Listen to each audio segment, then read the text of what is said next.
하나님 말씀 함께 보십니다. 출애굽기 3장입니다. 출애굽기 3장 1절로 12절 말씀입니다. 출애굽기 3장 1절로 12절 말씀. 출애굽기 3장 1절로 12절 말씀, 일하시는 하나님이라는 제목으로 말씀 증가하실 텐데 저하고 한 절씩 교독하겠습니다. 출애굽기 3장 1절로 12절 말씀 천천히 찾으시고 또 앞에 스크린에도 준비가 되어져 있습니다. 저하고 천천히 한 절씩 교독하십니다. 모세가 그의 장인 미디안 제사장 이드로의 양떼를 치더니 그 떼를 광야 서쪽으로 인도하여 하나님의 산 호렙에 이르매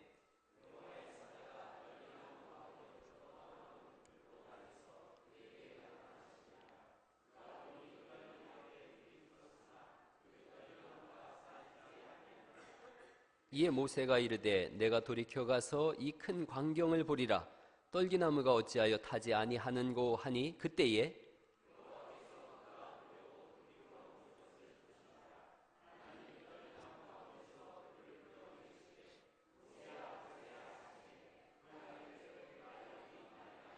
하나님이 이르시되 이리로 가까이 오지 말라. 네가 선 곳은 거룩한 땅이니 네 발에서 신을 벗으라.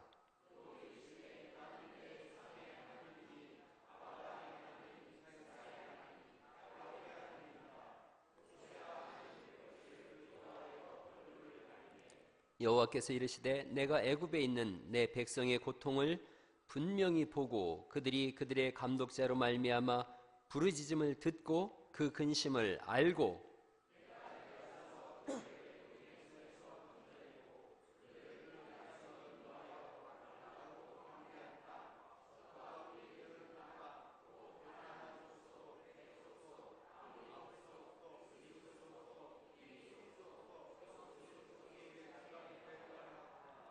이제 가라. 이스라엘 자손의 부르짖음이 내게 달하고 애굽 사람이 그들을 괴롭히는 학대도 내가 보았으니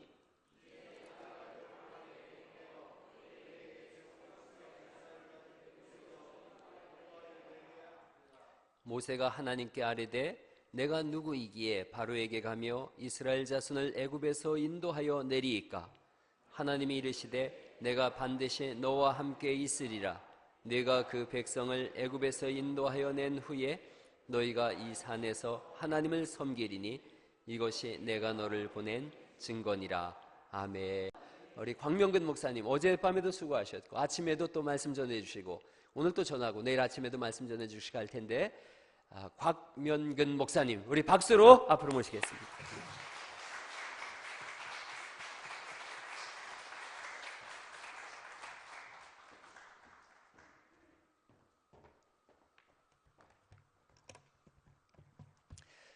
갈릴리교회 신년 말씀 사경의 둘째 날에 오신 여러분을 주님의 이름으로 환영합니다. 하나님께서 귀한 집회를 기획하게 하셨음에 하나님께서 귀한 집회를 통하여 저와 여러분 모두에게 은혜 주실 줄로 믿습니다. 저와 여러분은 하나님을 믿는 사람들입니다. 또 각 사람은 각자의 종교가 있고 각자의 신이 있고 각자의 믿는 방식이 있고 각자 믿는 형태가 있겠죠. 그래서 각 사람이 믿는 신앙의 양식에 대해서 표현하는 용어들이 종종 있습니다. 어떤 사람이 아무 생각 없이 무엇을 믿는지 왜 믿는지도 모르고 그저 무조건 믿는 사람들이 있어요. 그런 것을 뭐라고 하느냐? 맹신이라고 합니다. 또 어떤 사람들은 믿는데 그 신이 누구인지 그 신을 어떻게 섬겨야 하는지 그런 거엔 전혀 관심이 없고 그저 정성을 다하면 돼, 그저 열심히 믿으면 돼 라고 내용에 대하여는 무지한 채 그저 열심히 믿는 사람들이 있어요. 그런 신앙을 뭐라고 하느냐? 미신이라고 합니다. 또 어떤 사람들은 믿기는 믿어요. 자기 나름대로는 잘 믿는다고 생각하는데 틀리게 믿고 자기 생각에는 옳게 믿는다고 생각하는데 엉뚱하게 믿는 사람들이 있어요. 그런 것을 뭐라고 하느냐? 등신이라고 합니다. 예, 믿을 때는 대상을 바로 알아야 하고 믿는 내용을 바로 알아야 하고 참되게 옳게 바르게 믿는 것, 그것을 뭐라고 하느냐? 신앙이라고 합니다. 그래서 기독교에 대해서 우리가 언제나 내가 얼마나 열심히 믿는가, 내가 얼마나 잘 믿는가, 내가 얼마나 부지런히 믿는가, 그것을 말하기 전에 내가 믿는 그 하나님이 어떤 분이신가, 그 하나님이 무슨 일을 하셨는가, 그 하나님이 나를 어떻게 대해 주시는가, 그 하나님으로 말미암아 나의 삶이 어떻게 달라지는가, 그 하나님을 알고 그 신앙의 내용을 알아야 하는 것, 그것이 기독교 신앙의 특징입니다. 그래서 이번 말씀 사경의 주제가 힘써 하나님을 알자라는 것입니다. 어제 성경에 대해서 하나 배웠습니다. 따라해 보시겠습니다. 성경은 재밌다. 정말 재밌지요. 오늘 또 성경이 얼마나 재밌는지 하나 알 거예요. 그리고 또 어제 하나님에 대해서 하나 배웠습니다. 따라해 보겠습니다. 불쌍히 여기시는 하나님. 많은 사람들이 신앙생활을 어렵게 해요. 왜? 자기가 하나님 앞에 자격이 되는가? 자기가 하나님 앞에 조건이 되는가? 자기가 하나님 앞에 수준이 되는가? 자기가 하나님 앞에 합당한가? 그래서 하나님 앞에 떳떳하게 나가고 하나님하고 맞짱 뜨고 싶어하는 그런 심정이 믿음을 힘들게 하고 신앙을 어렵게 합니다. 우리가 하나님 앞에 왜 나와요? 연약하니까. 우리가 하나님 앞에 왜 구해요? 부족하니까. 그러면 하나님 앞에 그저 나와서 하나님 부족합니다, 하나님 연약합니다, 그럴 때 묻지도 따지지도 아니하시고 긍휼히 여기시고 불쌍히 여기셔서 우리를 도와주시는 좋으신 하나님인 줄로 믿습니다. 성경이요 정말 재미있어요. 정말 재미있어요. 또 정말 은혜롭고, 제가 매일 시작할 때마다 성경이 얼마나 재미있나 하나 둘씩 한번 예를 들어 드리는데, 자, 오늘은 구약의 다니엘서 이야기를 잠깐 해보겠습니다. 다니엘 그러면 여러분 잘 아시다시피 이스라엘의 뛰어난 인재였다가 바벨론으로 포로로 잡혀간 사람이었어요. 다니엘 그러면 언제나 다니엘과 세 친구 동반돼서 나옵니다. 그러니까 다니엘과 세 친구니까 늘 네 사람 이야기가 나옵니다. 그런데 다니엘서를 읽어보면 3장에 바벨론의 느부갓네살이라는 왕이 있었는데, 어느 날 이 왕이 큰 신상을 만들어 놓고 모두 다 이 신상에게 절하라, 만약 이 신상에게 절하지 않는 사람이 있다면 그 사람은 풀무불 속에 집어넣으리라 라고 엄포를 놓습니다. 하나님 믿는 사람들인데 고민이 생겼겠죠. 금신상에게 절하라, 절하지 아니하는 자는 다 풀무불에 집어넣으리라. 성경에 그 얘기가 나와요. 그래서 조금만 더 읽어보면 하나님께 절하지 않은 사람들이 있었어요. 그래서 그 사람들을 풀무불에다가 집어 던졌어요. 그렇게 풀무불에 던지움을 당한 사람이 몇 사람이냐면 3사람이었어요. 다니엘서의 주인공이 다니엘과 세 친구 총 몇 명이다? 4명이에요. 그런데 풀무불 속에 들어간 사람은 몇 명이다? 3명 뿐이에요. 그 3명 중에 다니엘이 포함됐게요? 안 됐게요? 안 됐어요. 다니엘은 풀무불에 안 들어갔습니다. 그러면 여러분이 궁금해 하셔야 됩니다.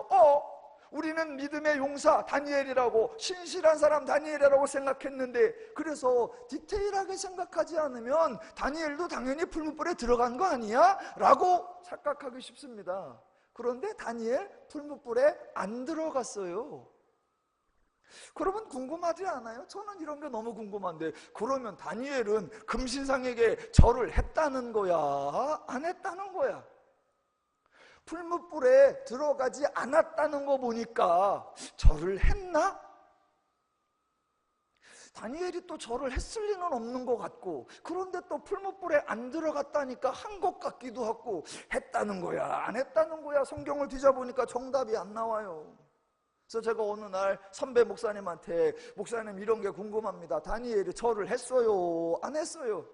그랬더니 선배님이 이렇게 고민을 하다가 야야야 곽 목사, 다니엘이 그 당시 직함이 총리였지 않냐? 예, 그랬죠. 그러니까 아마 절하라 그때 해외 출장 갔었나 보다. 뭐 그렇게 풀이를 하나 보다 그랬어요.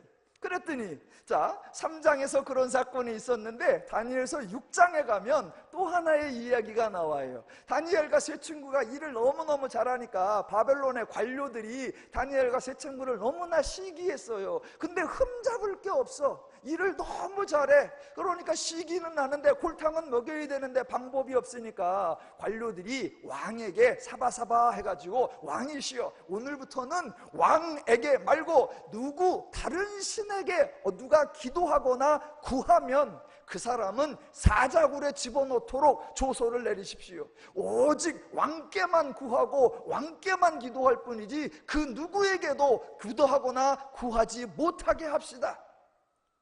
왕이 들어보니까 뭐 자기를 존귀하게 하는 것 같아. 그래서 그러자 이 순간부터 왕 이외에 다른 신에게 기도하는 자는 사자굴에 넣으리라. 그랬더니 그 사건 뒤에 사자굴 속에 들어간 사람이 있어요. 자, 사자굴 속에 몇 사람이 들어갔게요? 한 사람만 들어갔습니다. 누구? 다니엘.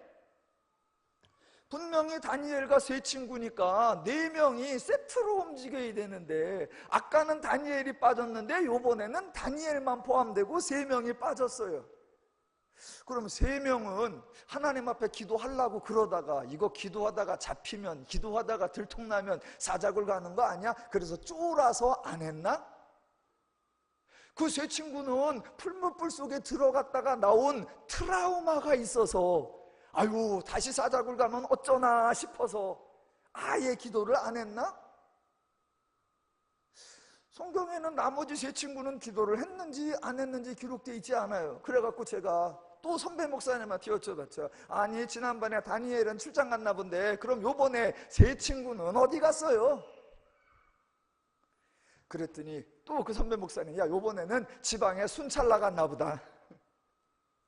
자, 제가 이렇게 설명을 드리면 많은 사람들은 아유 목사님 왜 다니엘에 대한 존경, 다니엘에 대한 경외심 왜 그런 거를 깨트리려고 하십니까? 아니요, 깨트리려고 하는 것이 아니라 성경이 강조하려고 하는 건 우리에게 다니엘을 알려주려고 하는 것이 아니고 다니엘을 본받으려고 하려는 것이 아니라 성경의 주제, 성경의 핵심은 하나님을 알려주려고 하는 것입니다.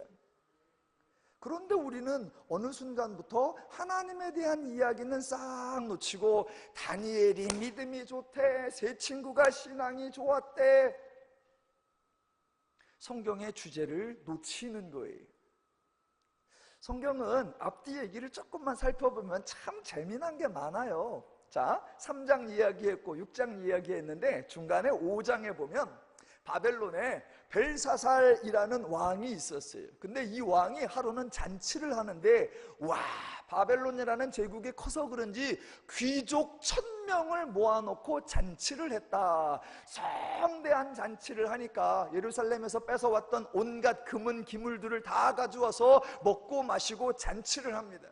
그래서 신나 했는데 성경에 보니까 그때 느닷없이 벽에서 어떤 손가락이 나오더니 글씨를 썼다, 그렇게 기록되어 있어요. 바벨론이라는 나라에 지혜 있고 학식 있는 사람이 많은데 그 사람들이 다 모여도 도대체 무슨 글씨인 줄을 모르고 도대체 무슨 뜻인 줄을 몰라요.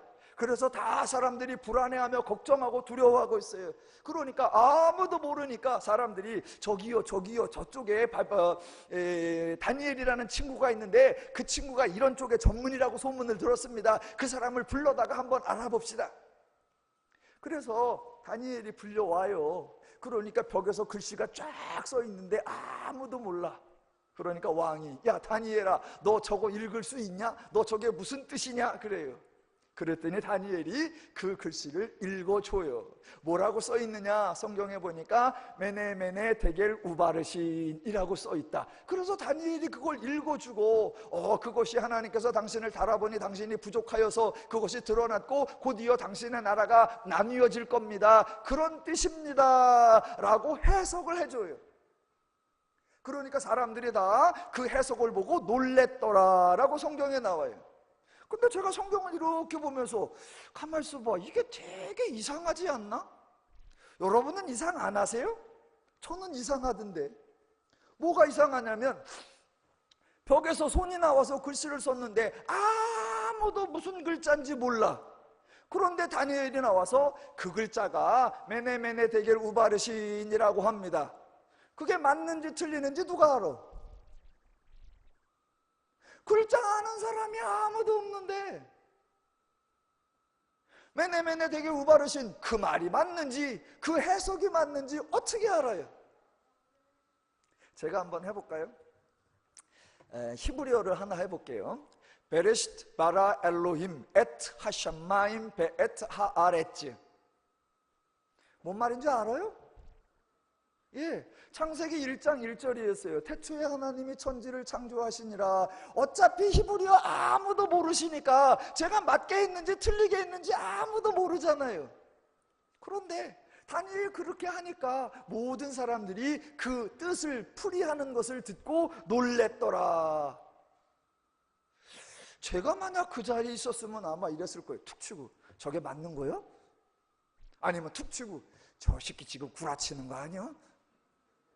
야, 저게 맞는지 어쩌는지 우리가 어떻게 알아?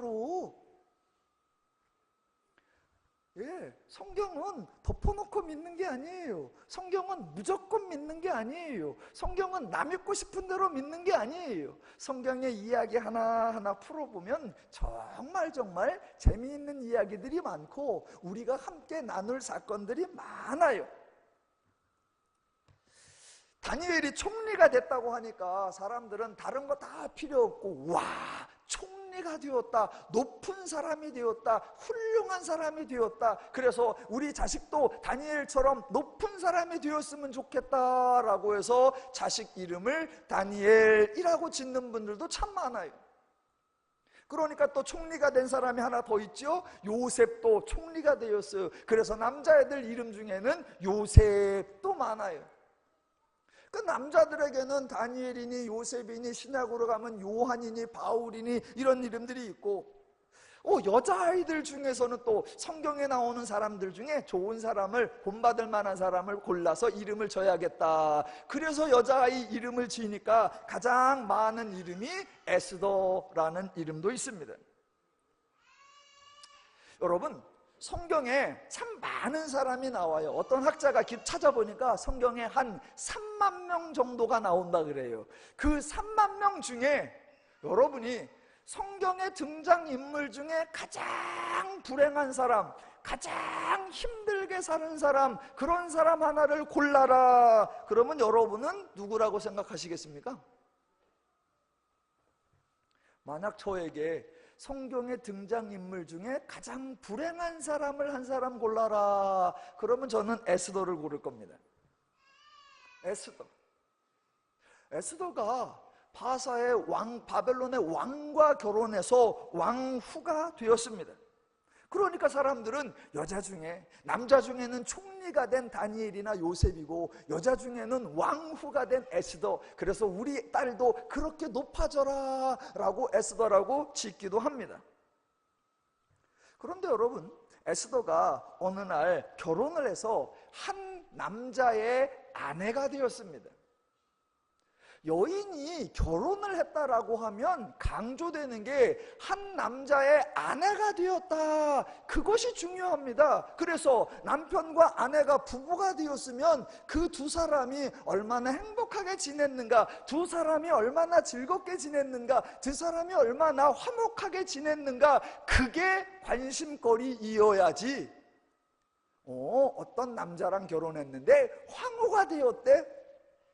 황후가 됐다는 게 중요한 것이 아니라 결혼했으니 한 남편의 아내가 되었으니 부부가 행복했느냐, 거기에 관심이 있어야 합니다.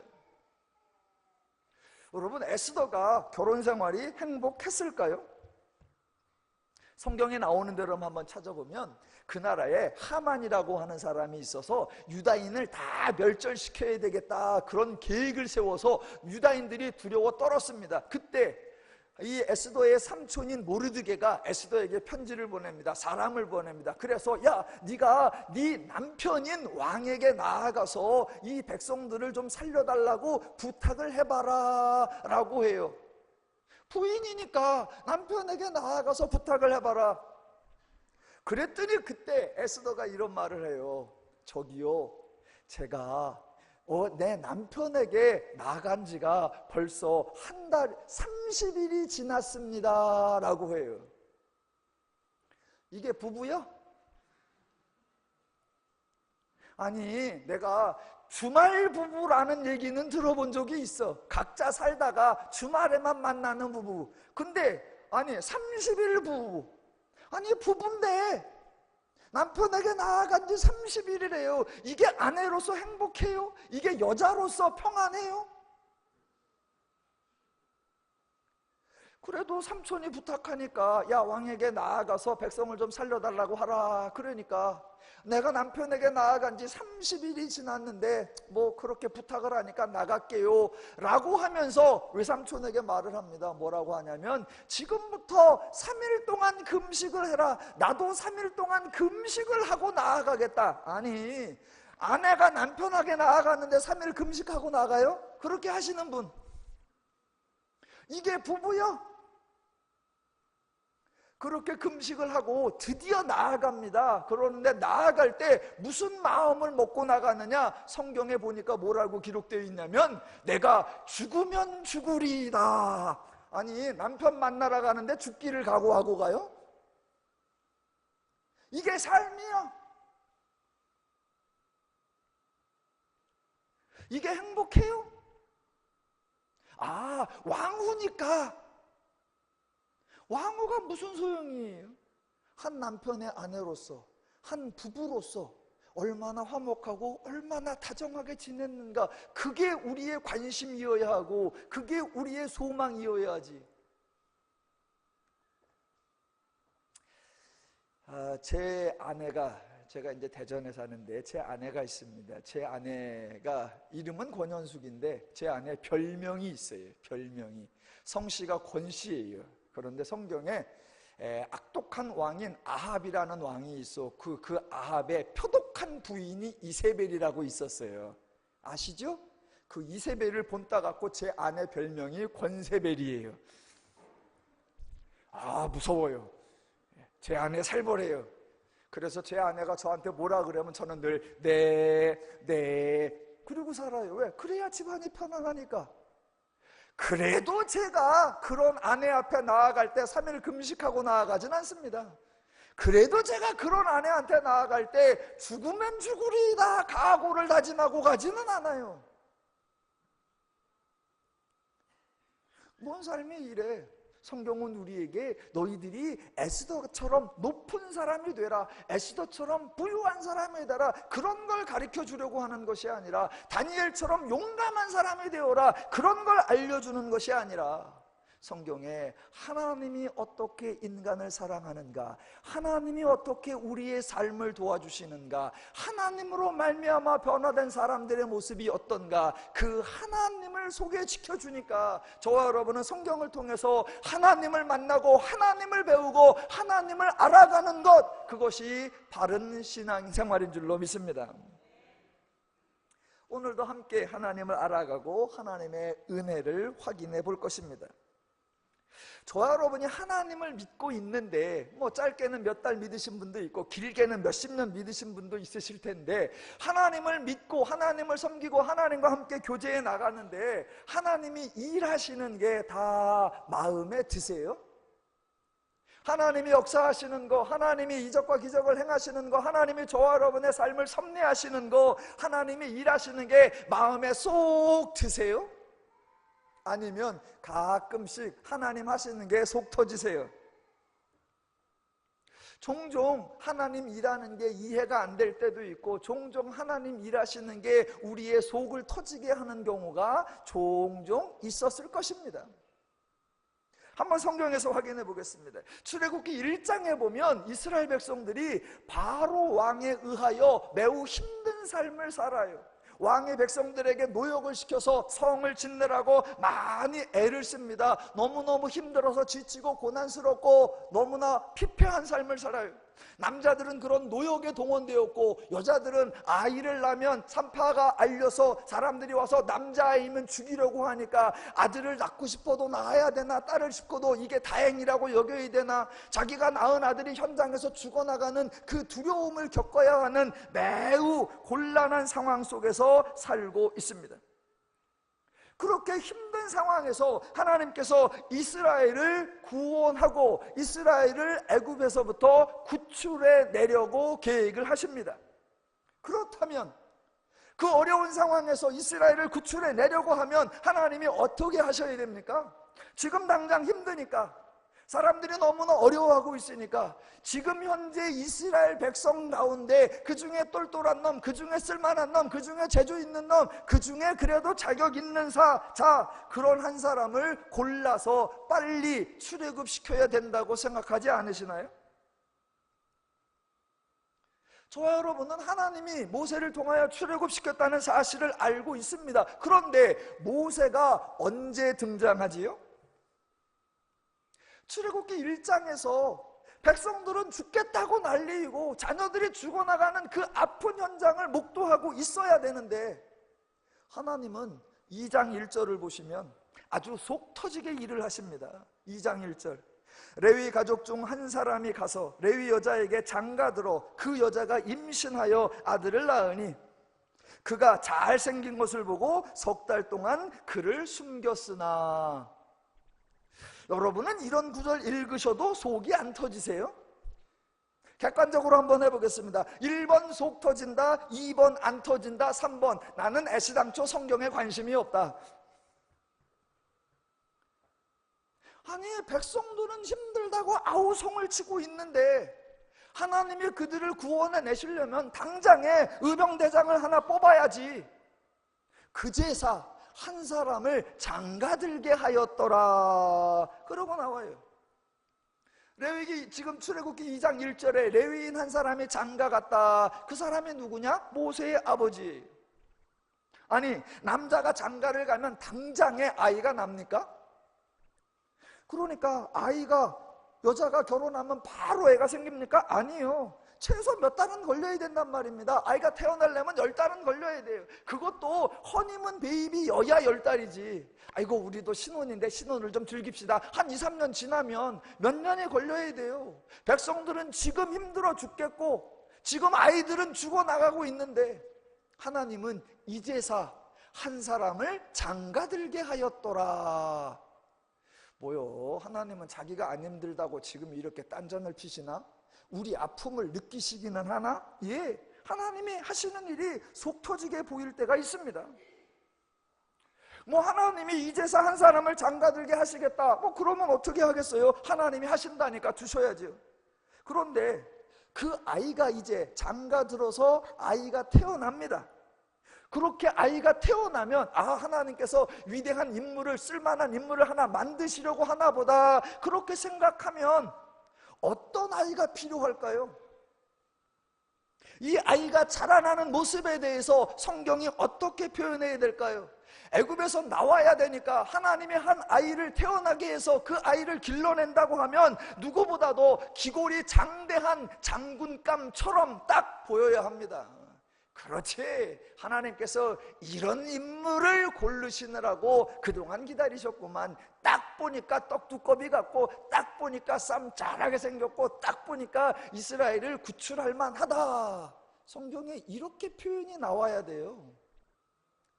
그런데 레위인이 장가들었더라. 근데 아이가 태어났더라. 근데 그 아이가 뭐라고 하느냐? 2장 2절에 보니까 중간에 아들을 낳으니 그가 잘생긴 것을 보고.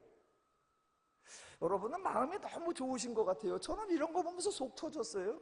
아니, 백성들은 힘들어 죽겠는데 인제 한 사람 죽면서 장가 보내고, 백성들은 힘들어 죽겠는데 아이가 하나 났어. 근데 그 아이가 어땠다고요? 잘생겼다. 아니, 지금 잘생긴 게 무슨 상관이에요? 아니, 잘생기면 쌈 잘해요? 잘생기면 바로 하고 맞짱 떠서 이길 수 있어요? 싸우는 데는 예쁘장하게 생긴 게 중요한 것이 아니라 기골이 장대하고 울그락불그락 해야 돼요. 모세가 딱 나갔는데 애가 막 여기 칼자국 몇 개 있고 포스가 딱 느껴져서 만나는 순간 바로가 쫄았더라, 뭐 이럴만 해야죠. 애가 하나 낳았는데 어머 이뻐, 그런 애 됐고 어떻게 애굽에서 나와요. 기왕이면 나옹치마라고 하니까 못생긴 것보다는 잘생긴 거 낫다. 좋아요, 그렇다고 칩시다. 그러면 애가 출애굽을 할 수는 없잖아. 그러면 그 아이가 클 때까지 기다려야 돼요. 적어도 20년을 기다리고 적어도 30년을 기다려야 됩니다. 출애굽기 1장에서 백성들이 힘들다고 아우성이고 난리인데 모세가 출애굽을 시작하는 데까지 얼마가 걸린다? 지금 제가 설명한 것까지만 해도 20년, 30년, 40년이 걸리는 거예요. 하나님 뭐 하시는 거예요? 아마 이스라엘 백성들이 하나님이 하는 게 너무 답답해서, 하나님이 하는 게 너무 마음에 안 들어서 속 터져 죽었을 거예요. 그런데 성경에는 이스라엘 백성이 속이 터졌더라 이렇게 표현을 안 해놓고 이스라엘 백성들이 부르짖었더라 라고 기록하고 있습니다. 하나님이 일하심이 우리가 보기에 쏙 마음에 들게만 일하시지 않았어요. 구약에서 하나님이 속 터지게 일하시는 모습을 봤다면 신약에서는 예수님도 속 터지게 일하시는 것을 볼 수 있습니다. 하나님과 예수님이 아버지와 아들이고, 하나님과 예수님이 우리는 한 마음이라고 하더니 속 터지게 하는 것도 똑같아요. 구약에서 하나님이 속 터지게 일하면 백성들이 아무 소리도 안 했어요. 그런데 신약에서 오니까 예수님이 속 터지게 일하면 사람들이 예수님께 나와 따지기도 하고 앵기기도 하고 불평을 하기도 했어요. 사람들이 어떻게 했나 볼까요? 요한복음 7장 3절에 보니까 이런 표현이 나와요. 그 형제들이 예수께 이르되 당신이 행하는 일을 제자들도 보게 여기를 떠나 유대로 가소서. 스스로 나타나기를 구하면서 묻혀서 일하는 사람이 없으니 이 일을 행하려 하거든 자신을 세상에 나타내소서입니다. 예수님이 30년 동안 지내신 다음에 공생애를 시작한단 말입니다. 그 공생애를 시작하실 때 회개하라 천국에 가까웠느니라, 나는 하늘로부터 왔다, 내가 내 백성을 구원하러 왔다 라고 선포했습니다. 좋아. 그런 일을 하시려고 하면, 예수님의 하신 말씀이 이루어지려고 하면 구석에서 몰래 다녀야 할 것이 아닙니다. 빨리 큰 도시로 나아가야 하고 많은 사람들에게 그것이 알려지게끔 해야 돼요. 근데 예수님이 말이 멋있어. 내가 하늘로부터 왔고 내가 너희를 구원하리라 그래 놓고는 시골 동네 구석에 가만히 있어요. 그러니까 형제들이 속 터지죠. 형제들 생각에 예수님 태어나는 거 봤거든요. 형제들 생각에 예수님이 자라나는 거 다 봤거든요. 그런데 어느 날 불쑥 예수님께서 하시는 말씀이 나는 하늘에서 왔다라고 하면 형제들 생각에는 그게 헛소리처럼 들려요. 아니, 헛소리가 아니라고 해보자. 예수가 정말 그렇다라고 하면, 그 말대로 이루어지려고 하면 빨리 자신을 노출시켜야 하고 사람들에게 알려줘야 하고 공개해야 됩니다. 그런데 가능하면 사람들 있는 데는 안 가. 명절에 모든 사람이 모이면 그때라도 올라가서 내가 너희를 위하여 왔다, 내가 십자가를 지리라, 내가 너희를 구원하리라 알려야 되잖아요. 그러니까 성자들이 속 터지는 거예요. 야, 예수야 제발 헛소리 좀 그만하라. 아니, 네 말이 진짜라고 하자. 그러면 빨리 도시로 가라. 빨리 사람들 있는 데로 가라. 왜 여기 있냐? 속이 터지니까 하소연을 해요. 그랬더니 예수님이 또 멀뚱멀뚱 내 때가 아직 이르지 아니하였다. 형제들 보기에 답답해 죽겠어요. 하나님이 하시는 게 우리가 보기에 마음에 쏙 들게만 하시냐? 아닌 적이 많아요. 예수님이 제자들을 데리고 또 이렇게 사역을 하시는데 예수님의 사역도 속 터진 적이 많아요. 한 번은 제자들을 아주 속 터지게 애를 먹이셨습니다. 요한복음 6장에 가보니까 예수님께서 갈릴리 바다편으로 가심에 막 큰 무리가 따랐다라고 합니다. 산에 올라가 보니까 정말 많은 사람들이 모였습니다. 그러니까 예수님께서 제자를 불러서 이렇게 하십니다. 야, 저 사람들이 많이 왔는데 그냥 돌려보내면 기진할까 한다. 그러니까 저들에게 우리가 어디서 무엇을 사다가 좀 먹여야 되지 않겠니? 라고 말씀을 하는 거예요. 아니, 누가 뭐 왔나? 자기들이 왔지. 아니, 제자들이 뭐 티켓을 팔기라도 했나? 자기들이 왔지. 자기들이 왔다가 때가 되면 알아서 먹으러 가야지. 예수님은 그저 가만히 있으면 되지. 느닷없이 야, 저들을 그냥 돌려보내서는 안 될 것 같은데 어떡하냐? 그러면서 빌립을 불러놓고 야, 빌립아, 너희가 먹을 것을 갖다 주어라. 빌립의 입장에서는 갑자기 황당 그 자체죠. 아니, 왜 오지랖?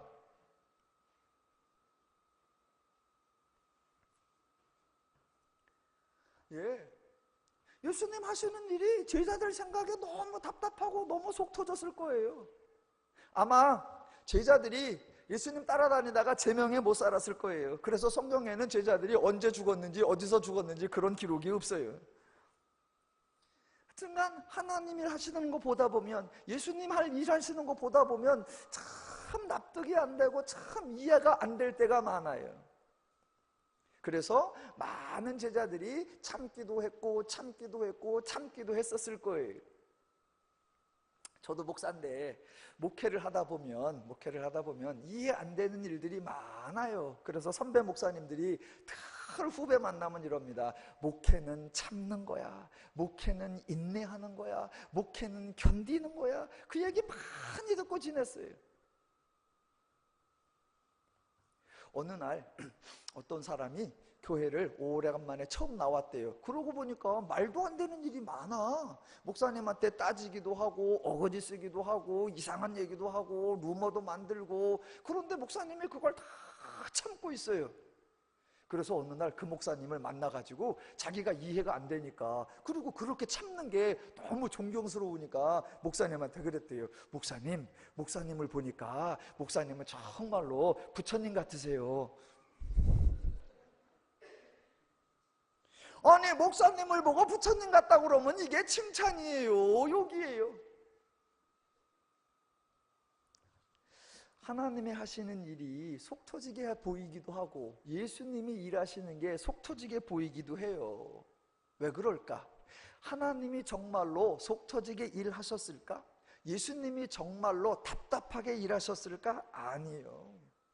하나님이나 예수님이 일을 잘못하시고 엉터리로 하셨기 때문이 아니라 사람들이 하나님의 일하시는 방식, 사람들이 하나님의 일하시는 때, 사람들이 하나님의 일하시는 원리를 이해하지 못했기 때문에 속상했던 겁니다.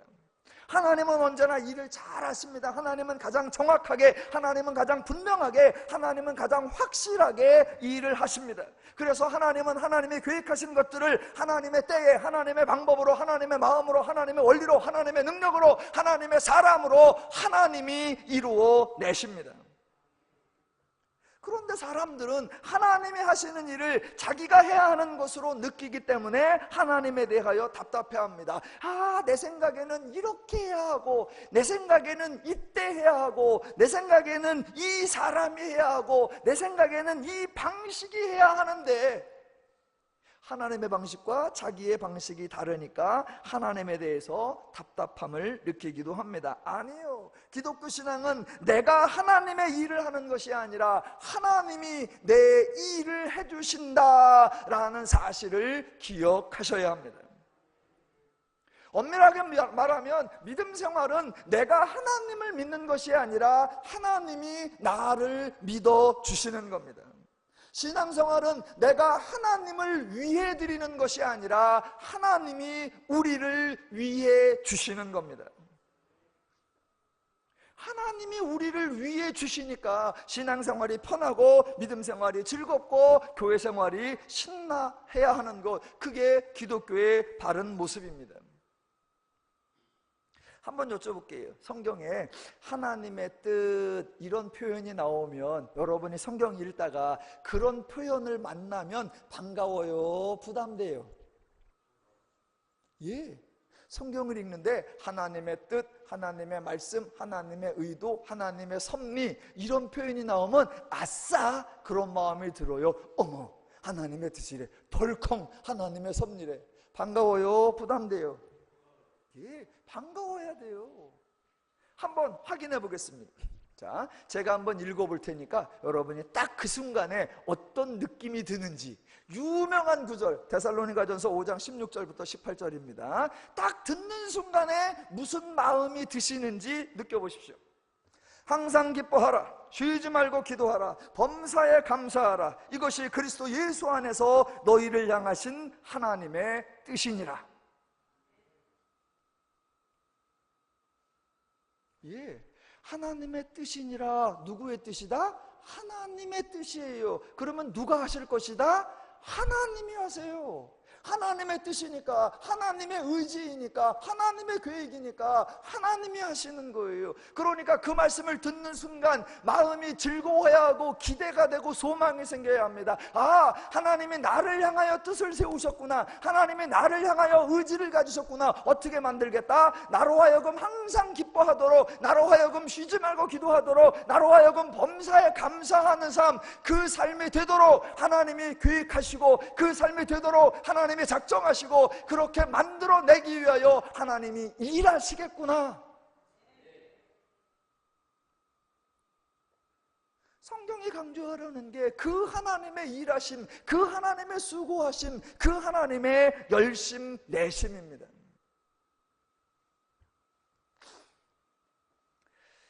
저는 목회를 하고 있습니다. 대전에서 목회를 합니다. 여기서 한 40분 정도 가면 대전시 유성구 반석동이라는 곳에 목회를 하는데, 제가 목회를 하면서 늘 목회하기 전부터 목회하고 있는 지금까지 소원이 딱 하나예요. 제가 바라고 기대하는 게 딱 한 가지입니다. 그게 뭐냐면 행복한 목회를 하는 것. 행복한 목회를 하는 것. 큰 교회 원하지 않아요.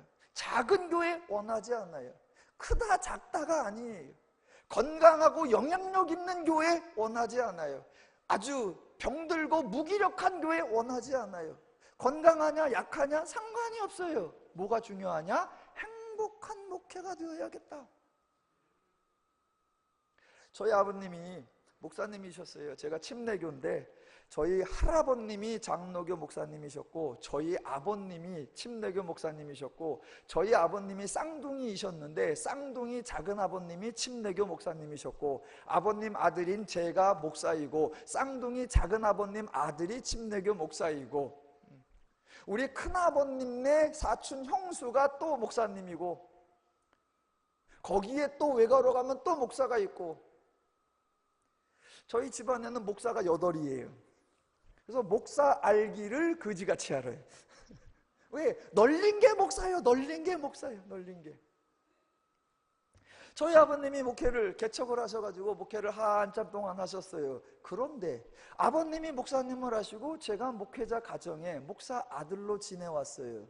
그런데 제가 보기에 저희 아버님이 목회를 하시면서 행복하지 않으셨어요. 하나님의 부르심, 소명을 받아서 목회라는 길에 들어오셨어요. 그런데 목회하시는 내내 버거워하셨어요.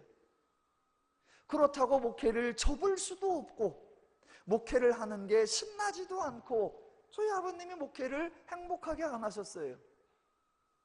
그런 목사님과 함께 사시는 목사님 사모님이신 저희 어머님이 전혀 안 행복하셨어요. 그래서 저희 집의 모든 대화는 어머니의 한마디로 끝납니다. 네 아버지 봐라. 조금만 하다가 그 집안에 뭔 일이 생기면 네 아버지 봐라. 네 아버지 때문에. 저희 어머님이 목사님 사모님이셨는데 전용 멘트가 그거였어요. 네 아버지 봐라. 목사 아들로 제가 살았어요. 목사 아들로 학생부 회장도 하고 청년부 회장도 하고 주일학교도 하고 주일학교 교사도 하고, 그 다음에 차량 운행도 하고, 뭐 성가대도 하고 여러 가지 제 인생 자체가 교회에서 사는 것으로 충만했어요. 그랬는데 그렇게 사는 저의 삶이 행복했느냐? 행복하지 않았어요. 그래서 어느 날 아버님이 가족끼리 회의하자 그럴 때 저희 형, 3살 많은 저희 형, 그 다음에 저보다 3살 적은 여동생 3남매가 의기투합해서 아버지 앞에 건의한 적도 있어요. 아버지, 목회 안 하면 안 돼요? 3남매가 다 안 행복했고 저희 어머님도 안 행복했고 당사자인 아버지도 안 행복했어요. 그런데 때려칠 수는 없고, 또 저희 아버님이 목사님이시니까 뭐 지방회에서 총무님도 하시고 목회장님도 하시고, 그러니까 많은 목사님들이 저희 집에 오셔서 대화도 하시고, 그러면 지금부터 뭐 30년 전이니까 안방에 같이 앉아있으면 아버님하고 목사님들 옆에서 얘기하고 우리는 운목에 앉아있고 그렇게 있었던 날들이 많아요. 그렇게 목사님들이 모이시면 야, 목회가 즐겁다, 야, 목회가 행복하다, 그런 얘기 별로 못 들어봤어요. 전부 다 아이고 소명이니까 하지, 아이고. 제 주변에 행복한 목회하시는 분을 별로 못 만나봤어요. 저도 힘들었고, 그러다 저도 하나님 앞에 소명을 받고 성경을 배우고 신학교 오고 이렇게 하면서 이 생활을 반복할 수는 없지 않느냐, 이 생활을 또 할 수는 없지 않느냐. 성경을 읽고 성경을 읽고 성경을 읽고, 아, 하나님의 부름을 받아서 목회를 할 건데 그렇다면 이 목회가 행복해야 하지 않겠는가. 그래서 성경을 읽고 성경을 읽고 성경을 읽고 성경을 읽다 보니까 하나님이 그동안 내가 알던 하나님하고 다르네. 신앙의 양식이 그동안 우리가 하던 거하고 다르네.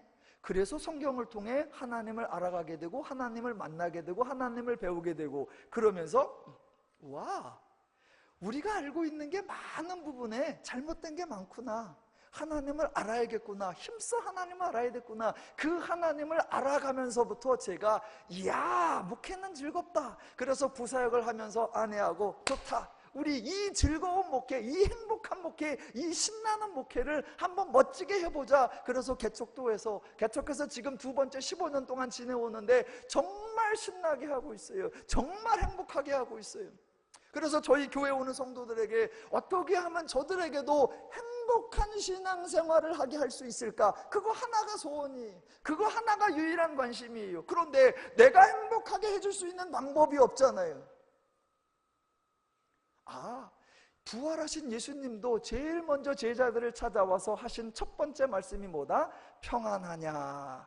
그러면 예수께서 인간의 문제를 해결하시고 우리로 하여금 평안하게, 우리로 하여금 자유롭게, 우리로 하여금 행복하게 만들어 놓으셨구나. 그 하나님의 사역, 성경에 나오는 그 하나님의 일하심을 소개하고 알려주고 하나님이 완성하신 성도됨을 설명해 주면 그 하나님으로 인한 평안이 넘치겠구나, 그 하나님으로 인한 즐거움이 넘치겠구나. 그러면서 성경을 가르치고 그 성경대로 목회를 하니까 저도 너무 행복하고 우리 성도들도 행복해요.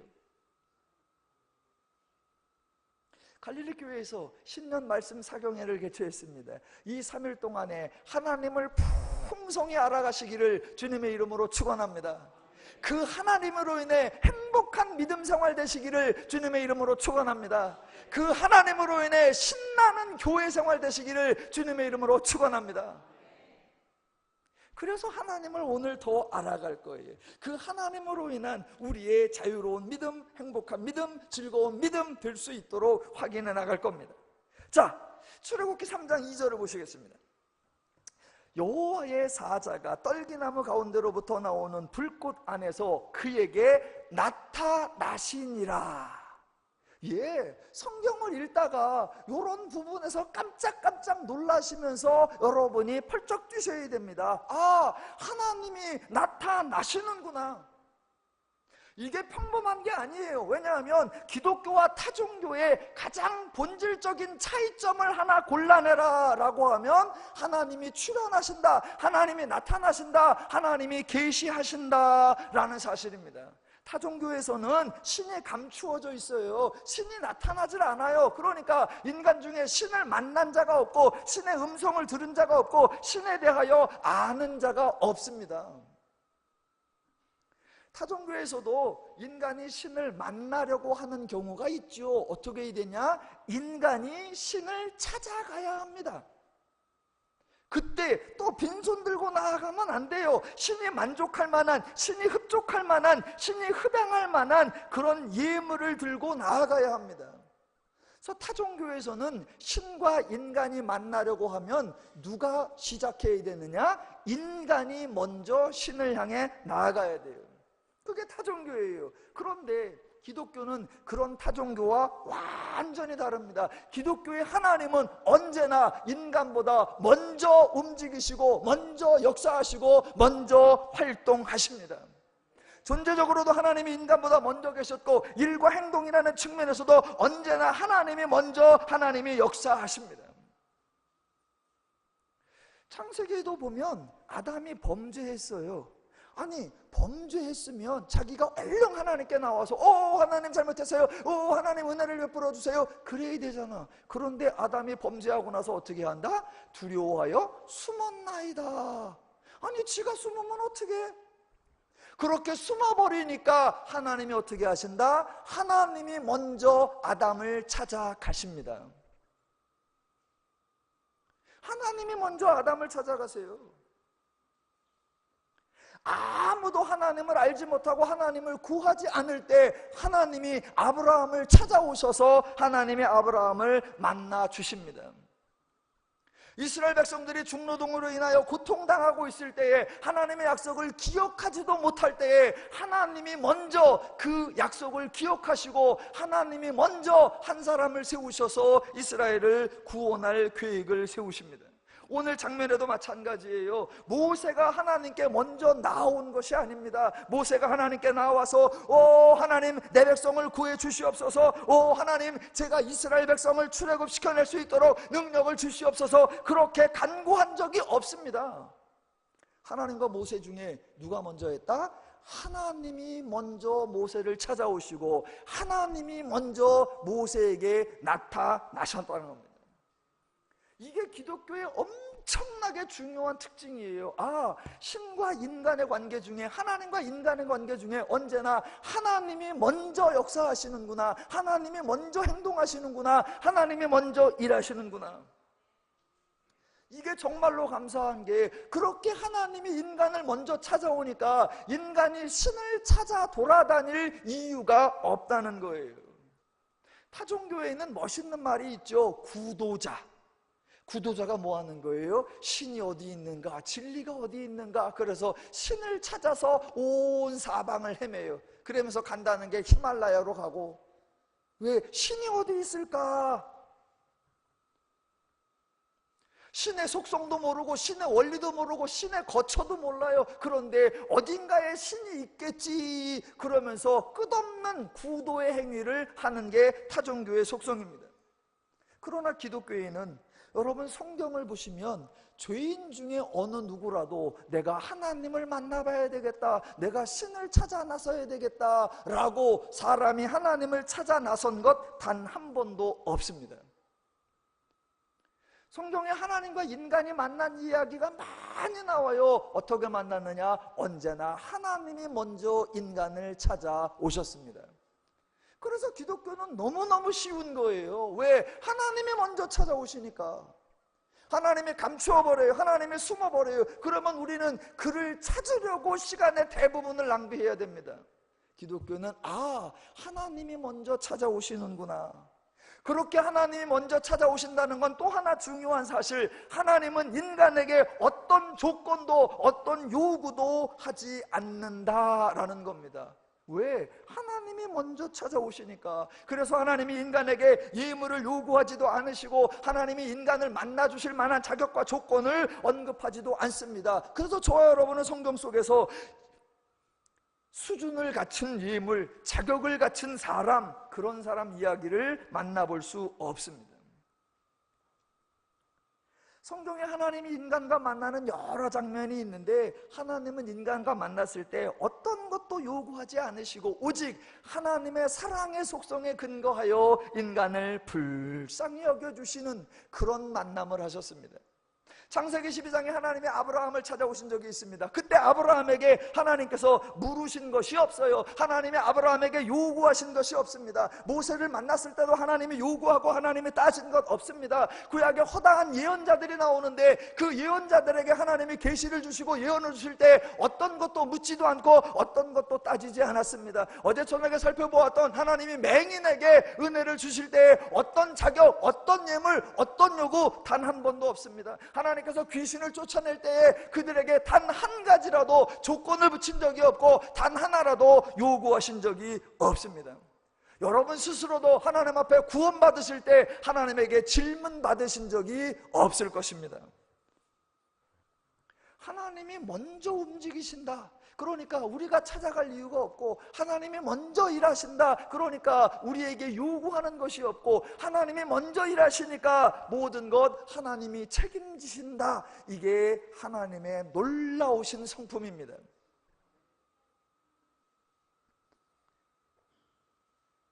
하나님이 계획하시고 하나님이 진행하시고 하나님이 완성하시니까 하나님이 책임을 지시는 거예요.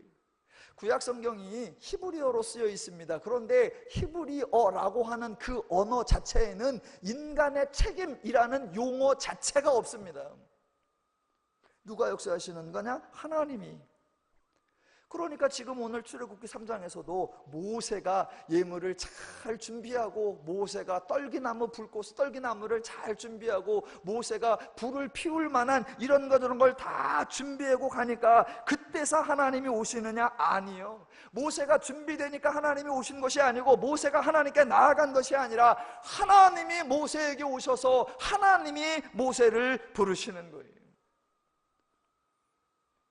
오늘 본문에 모세가 하나님 앞에 나아가 하나님 불렀더라. 아니에요. 정반대로 하나님이 나타나셔서 모세야 모세야 하나님이 부르시는 거예요. 하나님과 인간의 관계 중에 언제나 누가 먼저 하신다? 하나님이 먼저 역사하십니다. 출애굽기 2장 24절을 보겠습니다. 하나님이 그들의 고통 소리를 들으시고 하나님이 아브라함과 이삭과 야곱에게 세운 그의 언약을 기억하사. 예, 하나님이 창세기에서 아브라함에게도 약속하시고 이삭에게도 약속하시고 야곱에게도 약속하신 적이 있습니다. 그렇다면 이스라엘 백성들이 힘들어할 때 하나님 앞에 나왔으면 말해야죠. 하나님, 약속을 하셨지 않습니까? 그 약속 기억하셨으면 지키셔야죠. 그런데 이스라엘은 그런 말을 하는 적이 있다 없다? 단 한 번도 하는 적이 없습니다. 단 한 번도. 이스라엘이 약속을 언급하였더라, 이스라엘이 약속의 요구를 요청하였더라? 없어요. 이스라엘은 약속이 있었는지도 모르고 약속에 대해 언급조차 안 해요. 그런데 하나님은 그 약속을 기억하시고 하나님은 그 약속을 이루시기 위하여 이스라엘 백성에게 찾아오셨다는 겁니다. 어제 우리가 하나님에 대해서 배운 거 하나 뭐였느냐? 인간을 불쌍히 여기신 하나님. 오늘 이 밤에 저와 여러분이 성경에서 하나님에 대하여 알고자 하는 게 그겁니다. 하나님은 일하시는 분이구나. 한 번만 따라하시겠습니다. 일하시는 하나님. 예, 하나님은 언제나 일하시고 하나님은 언제나 수고하시고 하나님은 언제나 역사하십니다. 우리의 소망이 뭐예요? 내가 믿음을 열심히 지키는 것. 우리의 확신이 뭐예요? 내가 수고하는 것. 아니요. 우리는 늘 흔들리고 우리는 늘 좌절하고 우리는 늘 미혹당해요. 그래도 하나님이 우리를 견고히 지키시고 하나님이 변치 아니하시고 하나님이 신실하게 일하신다는 그 하나님의 신실하심, 그 하나님의 일하심, 그 하나님이 우리 믿음의 근거요, 그 하나님이 우리 믿음의 확신의 요소인 줄로 믿습니다. 하나님은 모세가 태어나기를 기다린 게 아니에요. 모세 같은 사람이 있어지기를 기다린 거 아닙니다. 모세가 힘이 있고 모세가 지혜가 있고 모세가 능력이 있고 모세가 열심히 있으면 하나님의 일에 보탬이 되느냐? 아니에요. 혹자들은 이렇게 말합니다. 하나님이 모세가 40세 때에 쓰지 않았다. 왜? 왕궁에서 힘이 너무 많으니까 그거 지가 했다 그럴까 봐 안 쓰셨다.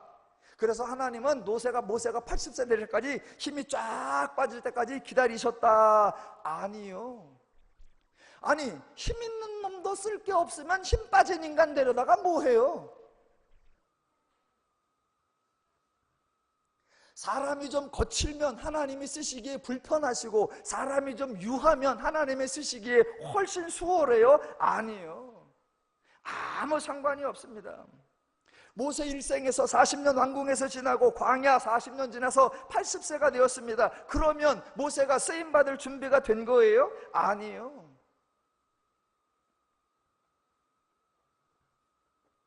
만약 모세가 80년이 지나면서 하나님이 하셔야 되겠구나 라는 것을 깨달아서 드디어 일할 준비가 되었다고 하면, 출애굽기 3장에서 하나님이 딱 나타나셔서 모세야 모세야 라고 할 때 모세가 뭐라고 대답해야 돼요? 하나님 오셨네요. 하나님 기다렸는데 드디어 임하셨군요. 자, 말씀만 하십시오. 내가 가리이다 라고 나와야 하는데, 모세는 전혀 그렇지 않았단 말입니다. 사람들은 사람의 열정이 있어야 된다, 사람의 능력이 있어야 된다, 그런 말을 해요. 아니요. 사람의 열정이 하나님의 사역에 보탬이 된 적이 없고, 사람의 무능력이 하나님의 사역에 방해된 적이 없습니다. 하나님의 일하심이 인간에 의하여 영향받고 하나님의 사역이 인간에 의하여 결정된다는 생각 아예 버리십시오. 모세의 상태와 관계없이, 모세의 나이와 관계없이, 모세의 지혜와 관계없이 누가 일하시느냐? 계속해서 하나님이 일하실 겁니다. 이 사건에서 모세가 준비되었느냐, 그것이 중요한 것이 아니라 하나님이 모세를 찾아오시고 하나님이 모세를 통하여 일하시겠다고 선언하시는 그 하나님이 결정 포인트인 것입니다. 오늘 3장 1절로부터 5절을 보시면 하나님의 출현과 모세의 만남이 소개되는데, 모세는 하나님을 막 감격해하며 하나님을 환영하며 들떠있는 게 아니에요. 모세는 매우 황당해하고 있습니다. 느닷없이 어떤 여호와의 사자가 나타나서 알도 못하는 이야기를 쏟아내니까 매우 당황해하고 있습니다. 모세가 그렇게 당황해하고 있으니까 하나님께서 모세에게 차근차근 설명을 해주세요. 그 설명이 5절 이하예요. 6절 또 이르시되 나는 내 조상의 하나님이니 아브라함의 하나님, 이삭의 하나님, 야곱의 하나님이니라. 모세가 저기요 누구시죠? 모세가 저기요 어떻게 오셨어요? 모세가 하나님께 질문하고 모세가 하나님께 그런 거 아니에요. 하나님이 먼저 나타나시고 하나님이 모세를 부르시고 하나님이 먼저 모세에게 다 알려주시는 거예요. 왜? 하나님이 모세를 통하여 일하시기로 마음 먹으셨으니 하나님이 모세를 설득하시고 하나님이 모세를 가르치시고 하나님이 모세를 준비시키시는 겁니다. 멀쩡히 계시다가 어디 준비된 놈 없나? 멀쩡히 계시다가 어디 쓸만한 놈 없나? 그건 타종교의 신들이 하는 짓거리예요. 하나님은 그렇게 안 하시고 하나님이 친히 찾아오셔서 말씀하여 주시고 능력 주시고 지혜 주시고 하나님의 교육 알리시고 하나님 약속 주셔서 내가 하겠다라고 하나님이 준비시키시고 하나님이 그를 통해서 역사하시는 거예요. 타종교와 기독교의 방식이 얼마나 다른가 여러분 분별하셔야 합니다. 하나님은 모세에 대해 궁금한 것이 없어요. 하나님은 그래서 모세에게 질문하지 않습니다. 모세야 모세야 너 몇 살이냐? 모세야 너 어디 출생이냐? 야 집안은 쓸만하냐? 학식은 있느냐? 재주는 있느냐? 힘 좀 쓰냐? 돈 좀 있냐? 나를 알고는 있냐? 하나님 아무것도 묻지 않으세요. 왜? 하나님이 인간에게 묻지 않는다라는 건 너의 실력으로 너의 능력으로 무엇이 되어주는 것이 아니라 너를 부른 하나님, 내가 이 모든 것을 책임질 거고 내가 이 역사를 이루어낼 거다라고 하는 하나님의 약속이요 하나님의 선포이기 때문입니다. 타종교에는 이런 장면이 없어요. 지금 출애굽기 3장에서 갓떨기 나무에서 불이 일어났대. 그런데 막 타는데 나무가 사라지지 않는데 와 신기해. 그 정도 차원이 아니라 하나님은 먼저 나타나시는구나. 하나님은 묻지도 따지지도 아니하시는구나. 하나님이 준비시키시는구나. 하나님이 말씀하시는구나. 하나님이 약속하시는구나. 그리고 오늘 중요한 포인트가 이제 8절 이하입니다. 같이 한번 보시겠습니다. 8절 이하, 하나님이 인간에게 사역을 요구하시는 것이 아니라 하나님이 행하실 것, 하나님이 일하실 것, 그것을 선언하는 겁니다. 읽어보겠습니다. 내가, 하나님 말씀이에요. 내가 내려가서 그들을 애굽인의 손에서 건져내고 그들을 그 땅에서 인도하여 아름답고 광대한 땅, 젖과 꿀이 흐르는 땅, 곧 가나안 족속, 헷 족속, 아버니 족속, 브리스 족속, 히위 족속, 여부스 족속의 지방에 데려가려 하노라. 이제 가라. 이스라엘 자손의 부르짖음이 내게 달하고 애굽 사람이 그들을 괴롭히는 학대도 내가 보았으니 이제 내가 너를 바로에게 보내어 너에게 내 백성 이스라엘 자손을 인도하여 내게 하리라. 포인트가 뭐냐? 하나님 말씀이 내가 너를 보내고 내가 너를 통하여 출애굽을 시켜내고 내가 이 사역을 행하겠다. 누가 하시겠다고 하세요? 하나님이. 그러니까 지금 저와 여러분이 3장 10절을 읽으면서 깜짝 놀라고 황홀해하고 감격하고 기뻐서 날뛰어야 합니다. 아, 하나님이 우리의 이야기를 들으셨고 하나님이 우리를 보내신다고 하며 하나님이 우리를 구원하신다고 하는구나. 예, 다 누가 하시겠다고 하느냐? 하나님이 하시겠다. 8절, 9절, 10절을 읽었는데 하나님이 모세에게 이것 하라 라고 요구하는 것이 없습니다. 다 하나님이 하시겠다는 거예요. 기독교의 가장 중요한 특징, 기독교에서 일하시는 분이 누구시다? 하나님이요. 하나님. 사람들이 하나님이 살아계시다, 그거는 강조해요. 그래서 제가 물어요. 하나님은 살아계시지 살아서 뭐 하셔? 그랬더니 대답이 계셔. 살아서 계셔. 아니요, 살아계시면 뭐 하셔야 돼요? 일하시고 활동하시고 수고하시고 역사하시고 인간을 도우시고 인간을 후원하시고 인간을 지원하시고 인간을 축복하시고. 하나님이 살아계시니까 그 살아계신 하나님이 일하시는 분인 줄로 믿습니다. 예, 그 하나님이 지금 일하신다는 거예요. 약속도 기억도 못하는 그 이스라엘에게 하나님이 먼저 찾아오셔서 그 약속을 지키실 것, 그래서 모세를 보내어 내가 너로 하여금 내 백성을 인도하여 내게 하리라. 누가 하신다고 하느냐? 하나님이 하신다는 겁니다. 기독교는 이와 같이 하나님이 인간을 위해 주시는 거예요. 그렇다면 중요한 질문, 하나님이 있고 인간이 있다. 두 중에 누가 일꾼일까요? 하나님이 일꾼일까요? 인간이 일꾼일까요? 하나님이 일하시는 분이요, 하나님이 저와 여러분을 위한 일꾼이 되어 주시는 거예요. 타종교회는 신이 인간을 위해 준다, 신이 인간을 위해서 수고한다, 그런 개념 자체가 없습니다. 그런데 기독교의 하나님은 인간을 불쌍히 여기시고 그 인간의 문제를 해결하기 위하여 하나님이 먼저 찾아오시고 그 문제를 해결하기 위하여 하나님이 친히 일하신다라고 하는 그 놀라운 소식, 그래서 그 하나님의 소식을 뭐라고 하느냐? 복음이라고 하는 거예요.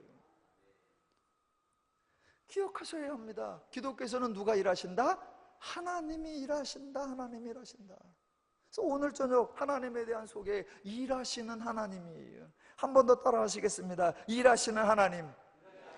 예, 성경 전체에 하나님이 일하셨어요. 구약 다 봐도 하나님이 일하셨어요. 신약으로 가도 복음서 전체에 다 하나님이 일하셨어요. 하나님이 복음을 전했고 하나님이 병자를 고쳤고 하나님이 귀신을 치유했고 하나님이 오병이어을 해갖고 하나님이 모든 것 하셨습니다. 그 하나님으로 인하여 인간이 유익을 얻었고 그 하나님으로 인하여 인간이 평안을 받게 되어 있는 거예요. 성경은 누가 일하는 거냐? 하나님이 일하시는 분이십니다. 그렇게 하나님이 일하니까 우리는 하나님으로 인하여 참 좋다, 이 고백을 해야 돼요. 근데 너무나 많이 오해되고 있어요. 우리가 일해야 된다, 우리가 수고해야 된다. 찬송가 중에 어렸을 때부터 늘 불렀던 찬송인데 조금 가사가 좀 아쉽다 그렇게 여겨지는 찬송이 있어요. 여러분들 잘 아시는 찬송인데 찬송가 323장인데 부름받아 나서니 몸, 다 아시죠? 부름받아 나서니 몸 3절 보면 이렇게 돼 있어요. 존귀 영광 모든 권세 주님 홀로 받으소서, 멸시천대 십자가는 제 가지고 가오리다. 그 가사대로 하면 누가 일해요? 인간이 일하는 거예요. 멸시천대 십자가 누가 진다? 제가 지고 갈게요. 그랬더니 존귀 영광 모든 권세 누가 받으신다? 주님 홀로 받으소서.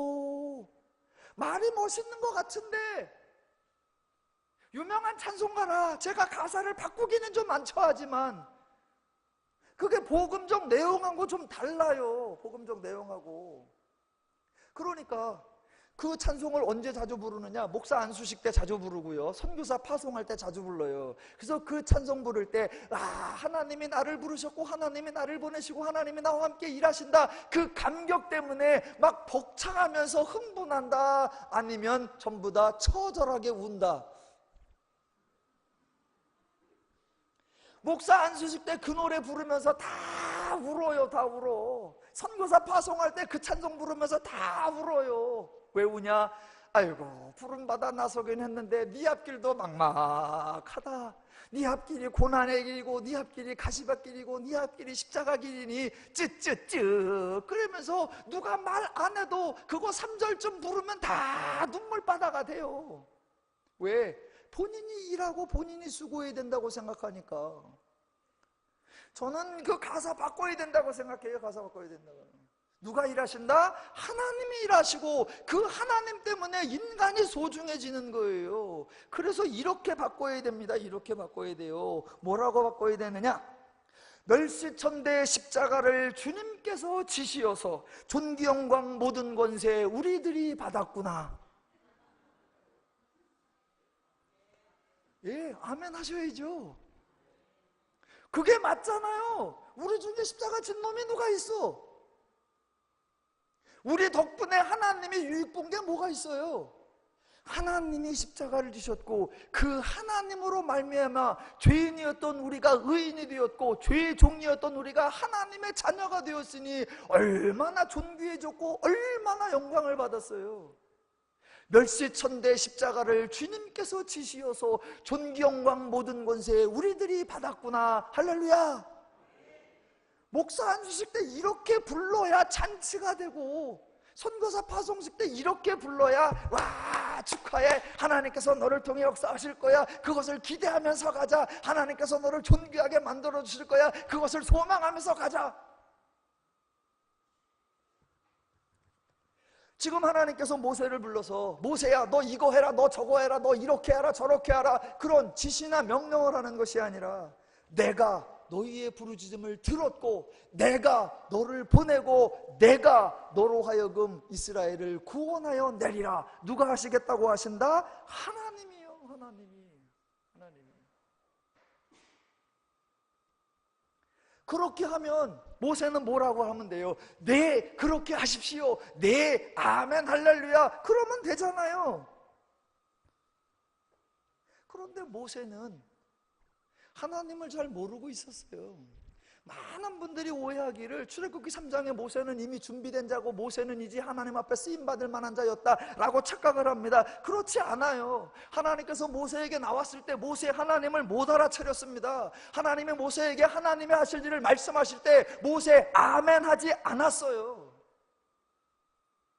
모세가 40년간 애굽의 왕궁에서 지냈습니다. 애굽의 왕궁에는 많은 신들이 있어요. 그 애굽의 왕궁에서 온갖 우상신들과 함께 40년을 지냈고, 살인하고 미디안으로 도망갔을 때 미디안의 제사장의 사위가 되어서 미디안 종교와 40년을 지냈어요. 그러니까 애굽은 총 80년 동안 우상 종교에 익숙해 있었고, 총 80년 동안 이방 종교에 익숙해져 있었고, 총 80년 동안 온갖 죄의 방식에만 익숙해져 있었을 뿐 그 80년간 하나님을 배우지 못했어요.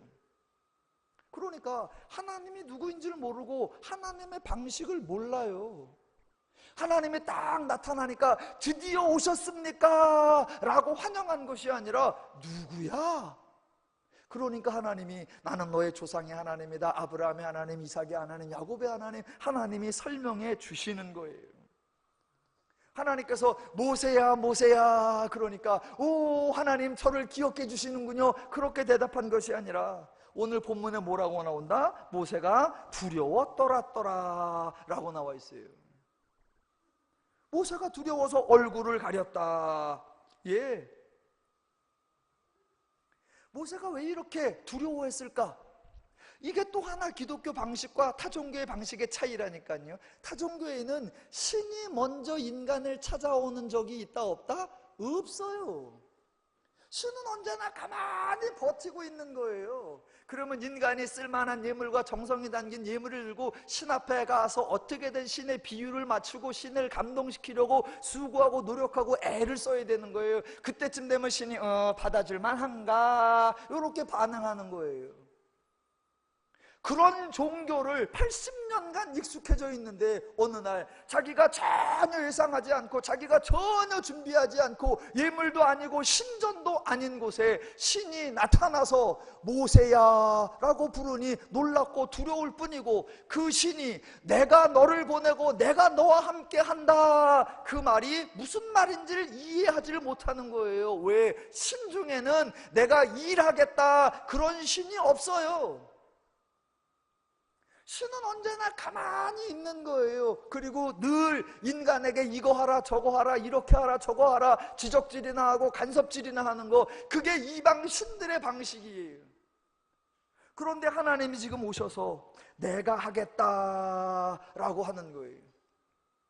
분명히 하나님은 내가 하겠다라고 하는데 모세는 그런 신을 만나본 적이 없고 그렇게 일하는 신을 경험해 본 적이 없으니까 이해를 못하는 거예요.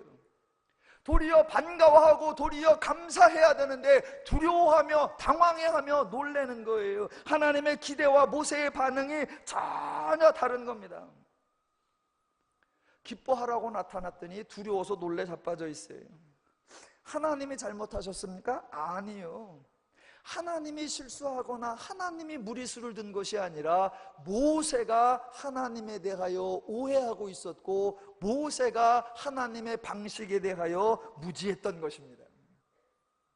하나님은 속 터지게 일하시는 적이 없고 하나님은 실수가 없고 하나님은 일을 잘못하시는 경우가 없어요. 언제나 인간 스스로 하나님에 대한 오해, 인간 스스로 하나님에 대한 무지 때문에 두려움에 사로잡히고 어려움에 사로잡히는 겁니다. 아담도 생각해 보세요. 창세기에 아담이 선악과를 따먹고 범죄했어요. 성경에 보니까 두려워하여 숨었더라라고요. 여러분 이상하지 않으세요? 아담이 범죄한 다음에 하나님이 성질 내신 적이 없습니다. 아담 이 쉐기 어딨어? 그러신 적이 없어요. 아담 뭐 죽여 뿌린다 그런 적이 없습니다. 아직 아담을 하나님이 찾지도 않았고 만나지도 않았고 말도 하지 않았어요. 단 한마디도 안 했어요. 그런데 지 스스로 두려워하여 숨었대. 왜? 하나님이 잘못했나요? 아니요. 혹시 신앙생활 하시면서 하나님이 두려우십니까? 아니요. 하나님은 인간을 불쌍히 여겨주시는 분인 것을 아셔야 합니다. 하나님의 징계가 두려우십니까? 아니요. 하나님은 인간을 긍휼히 여기사 은혜를 주시는 분이라는 사실을 아셔야 합니다. 하나님의 심판이 떨리십니까? 아니요. 하나님은 인간을 사랑하시고 인간을 용서하시고 인간을 치유하시고 인간을 구원하시는 좋으신 하나님이신 줄 알아야 합니다. 예, 모세를 부르고 나서 말씀하셨어요. 뭐라고? 내가 할게. 기독교는 언제나 하나님이 일하시는 거예요. 내가 할게. 내가 너를 보내고 내가 너를 통하여 이스라엘을 구원하리라. 하나님이 내려가시고 하나님이 건져내시고 하나님이 인도하시고 하나님이 구원하시겠다 그거예요. 그렇게 모세를 보내시면서도 너 혼자 가라? 아니요. 하나님이 친히 함께 가신다. 그러면 그 하나님의 말씀을 들었을 때 인간이 할 말은 딱 한마디예요. 예. 하나님이 하신다잖아요. 그러면 내가 하리라. 그럼 뭐라고 한다? 내가 복을 주리라. 그럼 뭐라고 한다? 내가 너를 보내노라. 뭐라고 한다? 내가 너와 함께 하노라. 뭐라고 한다? 내가 너를 통하여 출애굽시키리라. 뭐라고 한다? 무지하게 간단해요. 에이 목사님 성경 보면 가끔 하나님이 우리에게 어려운 일 시킨 적도 많잖아요. 아니요. 하나님은 우리에게 마치 어려운 것을 시킨 것처럼 보이는 데가 있어요. 그게 과연 어려운 일이었는가 쉬운 일이었는가, 그거 내일 저녁에 풀어드릴 겁니다. 내일 저녁에 오시든지 안 오시든지는 여러분의 자유신데, 여하튼 안 오시면 엄청난 손해라는 사실, 그거 하나만 아시면 됩니다. 내일 오시기를 주님의 이름으로 부탁을 드립니다. 예, 하나님이 지금 뭐라고 하느냐? 내가 너를 바로에게 보내어 내가 너로 하여금 내 백성을 인도하여 내게 하리라. 누가 한다? 하나님. 여기만 그러느냐? 아니요. 제가 대표적인 구절만 더 해볼게요. 여러분 잘 아시는 구절, 마태복음 4장. 마태복음 4장에 보시면 예수님께서 갈릴리 해변에서 베드로하고 안드레라고 하는 두 사람이 금을 깃고 있는 것을 보세요. 그리고서 그 사람을 제자로 불러요. 제자를 부르시면서 예수님이 뭐라고 하시느냐? 나를 따라오라. 내가 너희를 사람 낚는 어부가 되게 하리라. 여러분 주어를 잘 보셔야 돼요. 누가 하신다? 내가 너희를 사람 낚는 어부가 되게 하리라. 예수님이 하시는 거고 베드로와 야고보는 되어지는 거예요. 누가 만들어내시느냐? 하나님이요.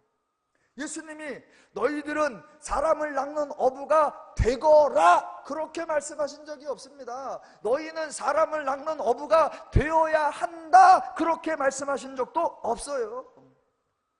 베드로와 야고보를 사람 낚는 어부가 되게 만들어야 하는 책임 누구에게 있느냐? 예수님에게 있어요. 그들을 사람 낚는 어부가 되게 만드는 역할 누가 해야 되느냐? 예수님이 하셔야 돼요. 예수님이 하신다고 하는 걸 우리는 자꾸 우리는 사람 낚는 어부가 돼야 돼. 부담을 느끼고 짐을 느끼고 불편함을 느끼고, 아니요. 지금 모세에게도 하나님이 하시겠다. 제자들에게도 하나님이 하시겠다. 또 하나 여러분이 잘 아시는 구절, 사도행전 1장 8절. 오직 성령이 너희에게 임하시면 너희가 권능을 받고 예루살렘과 온 유다와 사마리아와 땅끝까지 이르러 내 증인이 되리라. 절대로 내 증인이 되거라 아니에요. 절대로 내 증인이 되어야 한다 아니에요. 우리를 예수님의 증인이 되도록 누가 만들어내셔야 되느냐? 예수님이 만들어내셔야 합니다. 누가 할 일이느냐? 예수님이 하실 일입니다. 하나님이 모세에게 내가 하겠다 그러면 뭐라고 해야 된다? 네. 예수님이 제자들에게 내가 하겠다 그럼 뭐라고 한다? 네. 하나님이 저와 여러분에게 내가 하겠다 그럼 우린 뭐라고 하면 된다? 네. 신앙생활은 그거 하나예요. 누가 하신다? 하나님. 그런데 성경을 보면 모세의 반응은 저와 여러분의 기대하고 달랐단 말입니다. 10절에서 하나님께서 내가 하겠다 그러니까 11절 모세가 이렇게 대답합니다. 내가 누구이기에 바로에게 가며 이스라엘 자손을 애굽에서 인도하여 내리까.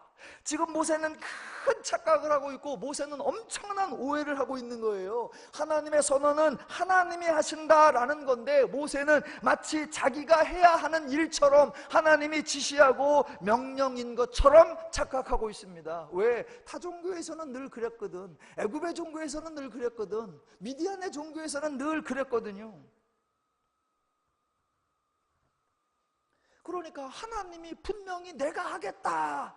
근데 모세는 전혀 하나님이 하신다는 것을 이해를 못해요. 모세가 차분히 생각했다면 오해하지 않았을 거예요. 그런데 모세는 차분히 생각할 것도 없어. 왜? 모든 신이 어느 날 나타났다, 모든 신간이 인간에게 찾아왔다 그러면 그날부로 인간을 지시하고 인간을 명령하는 거, 그게 주변에 널려있는 신들의 관행이었으니까.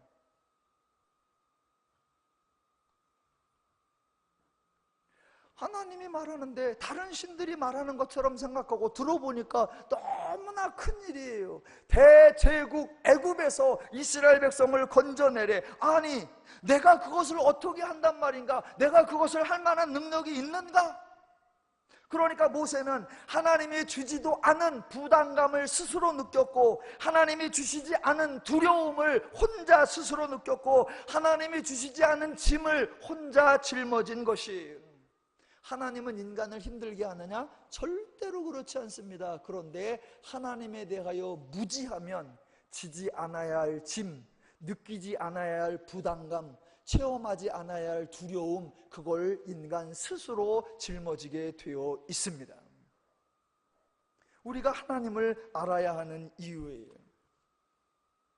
모세만이 아니라 이건 대부분의 성도님들도 마찬가지예요. 성경을 읽지 않으니까, 성경을 배우지 않으니까, 하나님에 대하여 정확하게 알지 않으니까 모두 다 하나님을 오해하고 하나님의 말씀을 오해해서 자기 스스로 신앙생활을 불편하게, 자기 스스로 믿음 생활을 힘들게 이어가고 있습니다. 하나님이 모세를 두렵게 만든 게 아니라, 하나님이 모세를 부담되게 만든 것이 아니라, 모세 스스로 두려워하며 모세 스스로 부담감에 빠져서 내가 누구이기에 바로에게 가며 이스라엘 자손을 애굽에서 나가게 하리이까. 지금 여러분 10장과 11장을 하나님이 한번, 모세가 한번 한 건데요, 대화를 만들어 보면 되게 웃겨요. 이렇게 하는 거예요. 하나님께서, 야, 내가 너를 보내서 내가 이스라엘 백성을 너로 하여금 구원해 내게 할게. 하나님이 그렇게 하시니까 모세가 한다는 말이에요. 아, 내가 어떻게 해요? 그 순간 하나님이 아마 펑 치셨을 거예요. 아니, 제가 왜 저래지? 아니, 내가 한다니까. 내가 너로 하여금 내 백성을 건져낼게. 그때 모세가, 아니, 내가 어떻게 하느냐고요? 그랬더니 하나님이, 아, 누가 너 보러 하래? 내가 한다니까? 아니요, 내가 그걸 어떻게 하냐고요?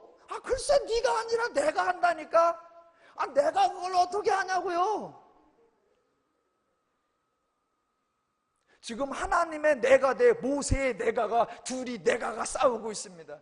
내가 할게. 아, 내가 어떻게 해요? 그러니까 내가 한다니까. 아, 내가 누구 간대요? 아, 내가 한다니까. 아, 내가 어떻게 감히?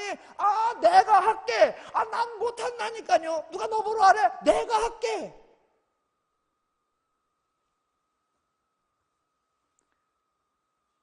성경에 등장하는 사람들이 처음부터 믿음 있는 사람, 처음부터 준비된 사람, 처음부터 자격 있는 사람, 그런 거 아니에요. 그 훌륭하다고 알려져 있는 모세도 이렇게 못 알아들었고, 이렇게 준비되지 않았었고, 이렇게 하나님에 대하여 오해하고 있었고, 이렇게 하나님 앞에 대들었던 사람이에요. 대부분의 사람들 하나님을 몰랐고, 대부분의 사람들 하나님에 대해서 오해했어요. 하나님이 일하신다, 그걸 놓쳐요. 지금도 속으로 하나님이 일하신다고? 근데 교회 청소는 내가 해야 되고, 주방 청소는 내가 해야 되고, 밥도 내가 해야 되고, 안내도 내가 해야 되고, 눈썰기도 내가 해야 되는데 뭐 하나님이 뭘 내려와서 눈을 치우나? 하나님이 뭘 설거지를 하나?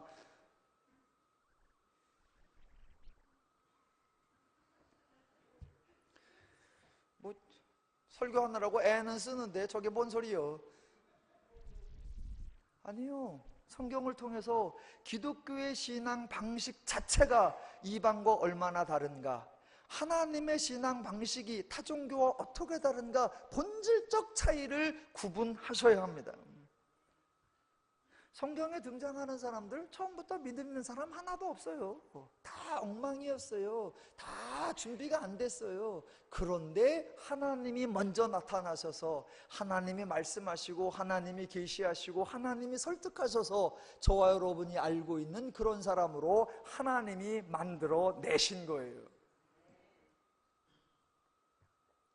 한 사람 또 예를 들어볼까요?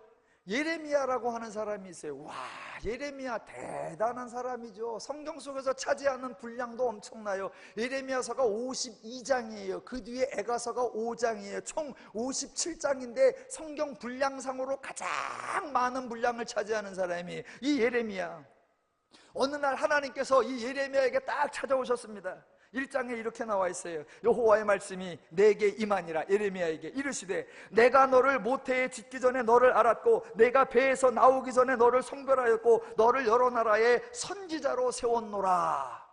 하나님이 예레미야를 알고 계시고 하나님이 예레미야를 세우셨대요. 그럼 예레미야는 뭐라고 하면 된다?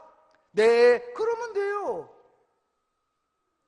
그런데 예레미야가 뭐라고 했는 줄 아세요? 하나님이 그렇게 내가 너를 알았고 내가 너를 성별하였더라. 그러니까 대답이 예레미야 1장 6절, 내가 이르되 슬프도소이다 주 여호와여 보소서 나는 아이라 말을 할 줄을 모르나이다. 이걸 다른 말로 하면 무슨 의미입니까? 하나님 사람 잘못 고르셨네요. 하나님 지금 실수하셨네요. 그러면서 하는 말이 뭐다? 주여 슬프소서이다. 나는 아이라. 그래, 아이라 일을 못하면 네가 좀 크면 쓸만하겠냐? 어른이면 유익하겠냐? 나는 아이라 말을 잘 못하나이다. 그러면 커서 말 잘하면 그때는 쓰임 받을 것 같아? 아니요, 택도 없는 소리입니다. 그런데 지금 예레미야도 그런 반응을 보이고 있단 말입니다. 왜 이런 반응을 보이고 있느냐? 하나님께서 나에게 오셔서 하나님께서 나를 통하여 하나님이 일하시겠구나 라고 생각하지 아니하고, 하나님이 나에게 일을 맡기시는구나, 하나님께서 일을 시키시는구나, 하나님께서 일을 지시하시는구나, 그러면 내가 일해야 되는구나, 내가 수고해야 되는구나, 다 착각하니까 저기요 하나님 사람 잘못 고르셨는데요, 저는 그럴 만한 능력이 없고요, 저는 자격이 없고, 저는 애입니다, 저는 말을 못합니다.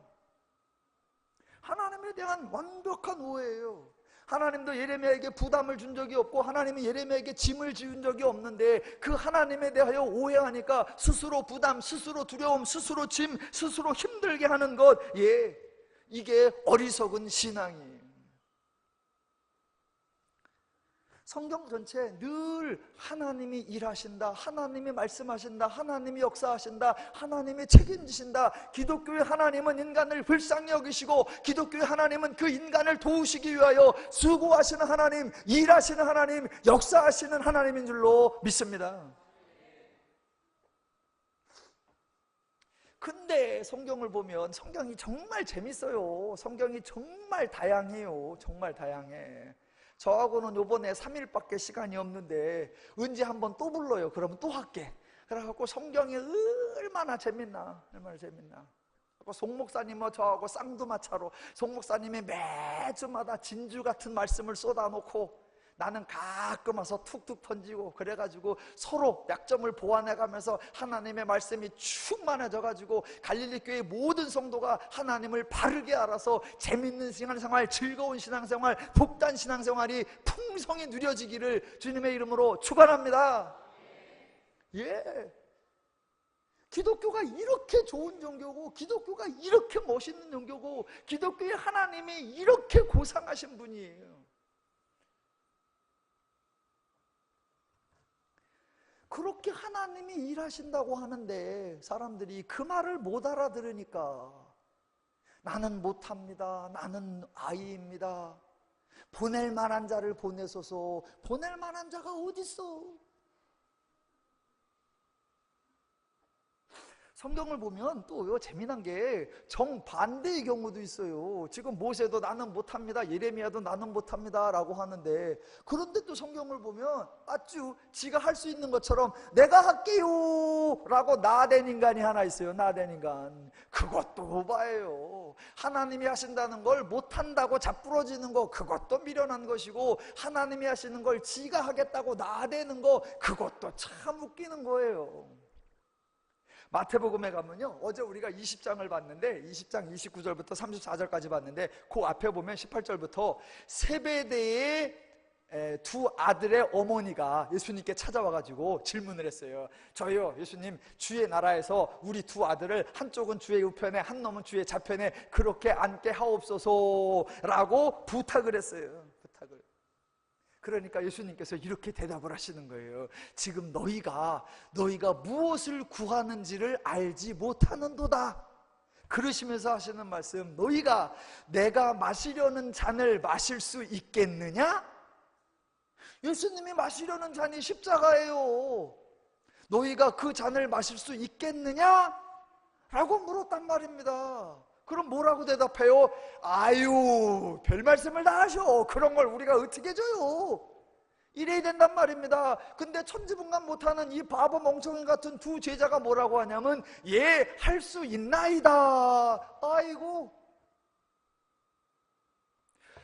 저는 예수님이 그때 그래요, 그럼 한번 쳐봐, 내 잔을 한번 네가 마셔봐, 그랬으면 딱 좋았을 텐데, 예수님은 그 두 제자를 약 올리지 않았어요. 그냥 너희는 그걸 칠 수 있는 게 아니요. 하나님이 하시는 일을 못한다고 자빠지는 것도 미련한 것이고, 지가 하겠다고 나대는 것도 참 어리석어요. 또 한 사람 있죠? 베드로. 예수님께서 자기가 십자가에 달려 돌아가실 것을 약속하시면서 이렇게 말씀하셨어요. 곧 너희가 다 흩어지고 너희가 나를 부인할 거다. 그런데 내가 살아난 후에 너희보다 먼저 갈릴리로 갈 것이다. 이렇게 설명을 하셨어요. 그러면 베드로가 뭐라 그래야 돼요? 아유, 저희가 부족하군요. 저희가 예수님을 지켜드리지 못하고 참 죄송하군요. 민망합니다. 예수님이 부활하신 다음에 갈릴리로 가신다고요? 예, 그럼 제가 익산 갈릴리에 먼저 가 있을게요. 그러면 누가 뭐라 그래? 너희가 흩어질 거고 내가 살아난 후에 갈릴리에 먼저 가 있을게. 그러면 예, 그러면 되는데 베드로가 또 천지분간 못하고 나대요. 절대로 그러한 일은 없겠고요. 딴 놈들 다 버려도 저는 주님을 부인하지 않고 주님을 떠나지 않겠습니다. 지가 뭔 소리 하는지도 모르고 지가 뭔 일 하는지도 모르고 예수님이 물씀을 하는지도 모르고 전혀 몰라요. 그러니까 신앙생활할 때 부탁드리기는 제발 오버하지 마시라. 제발 나대지 마시라. 하나님의 말씀을 모르니까, 하나님의 속성을 모르니까, 하나님의 뜻을 모르니까, 하나님의 의도와 섭리를 오해하니까 어떨 때는 스스로 좌절감, 어떨 때는 스스로 절망, 어떨 때는 스스로 교만, 어떨 때는 스스로 자만, 자기 혼자 삐딱빼딱, 자기 혼자 시험 들었다 살아났다 시험 들었다 살았다 혼자 쇼를 해요. 쇼를. 아니요. 내가 열심히 내는가? 내가 부지런하는가? 내가 잘하는가? 그것이 중요한 것이 아니라 하나님이 누구이신가? 성경에서 하나님이 어떤 분이시며 그 하나님이 우리를 어떻게 대하시며 그 하나님이 어떤 방식으로 일하시는가? 그 하나님을 알아야 우리가 실수하지 않으며 그 하나님을 알아야 우리가 헛된 좌절하지 않으며 그 하나님을 알아야 우리가 헛된 교만을 하지 않습니다.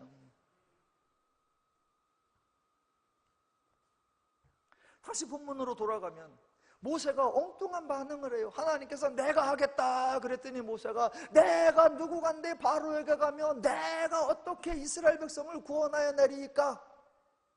하나님이 얘는 지금 왜 이래? 그러시니까 하나님이 보이는 반응이 12절입니다. 하나님이 이르시되 내가 반드시 너와 함께 있으리라. 내가 그 백성을 애굽에서 인도하여 낸 후에 너희가 이 산에서 하나님을 섬기리니 이것이 내가 너를 보낸 증거니라. 하나님은 모세가 오해하는 것에 대하여 화를 내지 않습니다. 하나님은 모세가 하나님에 대하여 착각하는 것에 대하여 역정내지 않습니다. 하나님은 모세가 하나님에 대하여 저항하는 것을 꾸짖지 않습니다. 도리어 하나님은 언제나 죄인을, 연약한 인간을 불쌍히 여기시며 은혜를 주시며 나타나시며 계시하시며 알려주셔서 그 사람을 설복하여 내십니다. 그러니까 하나님이 모세에게 모세야 내가 누구 간다라고 그래 너 누구냐? 너 그런 재주가 있냐? 그런 거 전혀 상관하지도 않았습니다. 네가 누구냐라는 거 아무것도 중요하지 않다. 정작 중요한 것은 내가 너와 함께 있으리라. 내가 너를 보내는데 혼자 보내지 않고 내가 너에게 일을 시키는데 너에게 책임지라고 너에게 완성해내라고 하는 것이 아니라 내가 너를 보내고 내가 너와 함께 있어 내가 너와 함께 이 일을 이루어 내리라. 누가 하신다? 하나님이 하시는 겁니다. 모세는 하나님께 증거물을 요구하지도 않아요. 왜? 애시당초 갈 마음이 없으니까. 그런데 하나님은 내가 너와 함께 하겠다 약속하여 주시고 증거물이 아니라 결과까지 주세요.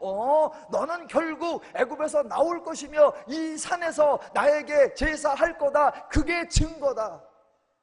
그거 증거예요? 그게 결과죠. 만약 백성이 나와서 그렇게 그 산에서 하나님 앞에 예배한다면 그건 이미 이루어진 거고 그건 이미 완성된 거예요. 하나님의 약속은 바로 그러한 하나님의 성취, 하나님의 완성, 그것이 하나님의 증거요. 그 하나님의 증거가 우리를 통해 역사하신다는 하나님의 확신의 서약인 것입니다.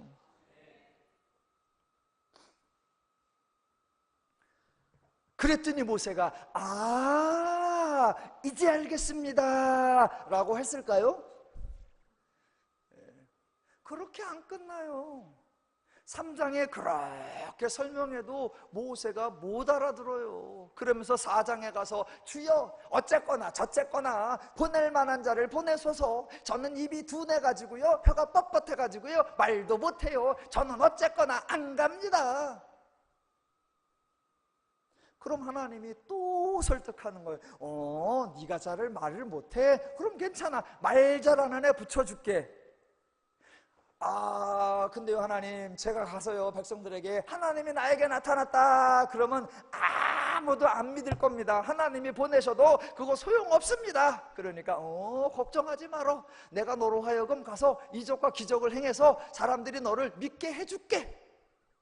그래서 이스라엘 백성들 앞에 가서 손을 넣어라, 빼, 문둥병 넣었다 빼라, 온전해졌어. 그거 해봐. 에이, 그 정도 해갖고 안 믿을 거예요. 걱정하지 마, 내가 믿게 해줄 테니까. 가서 지팡이를 던져. 오이 뱀, 지팡이를 집어. 오이 지팡이, 해. 그런다고 믿을까요? 걱정하지 마, 내가 해낼 거니까. 내가 한다니까. 야 모세야, 이 정도 하면 좀 알아들어라. 하나님은 화내시고 역정내시고 책망하시고 안 해요. 왜? 인간의 연약함을 아시거든요. 인간의 부족함을 아시거든요. 지금 하나님은 모세를 통해 어떤 일을 하려고 하는 것이 아니라 그 모세에게 하나님을 알리셔서 모세가 하나님을 아는 자가 되게 하는 것, 모세가 하나님으로 인하여 담대함이 생기고, 모세가 하나님으로 인하여 평안함이 생기고, 모세가 하나님으로 인하여 자유함이 생기는 그 모세를 만들어가는 것, 그게 하나님의 목적입니다. 교회에서 여러 가지 사역이 있을 수 있겠지요.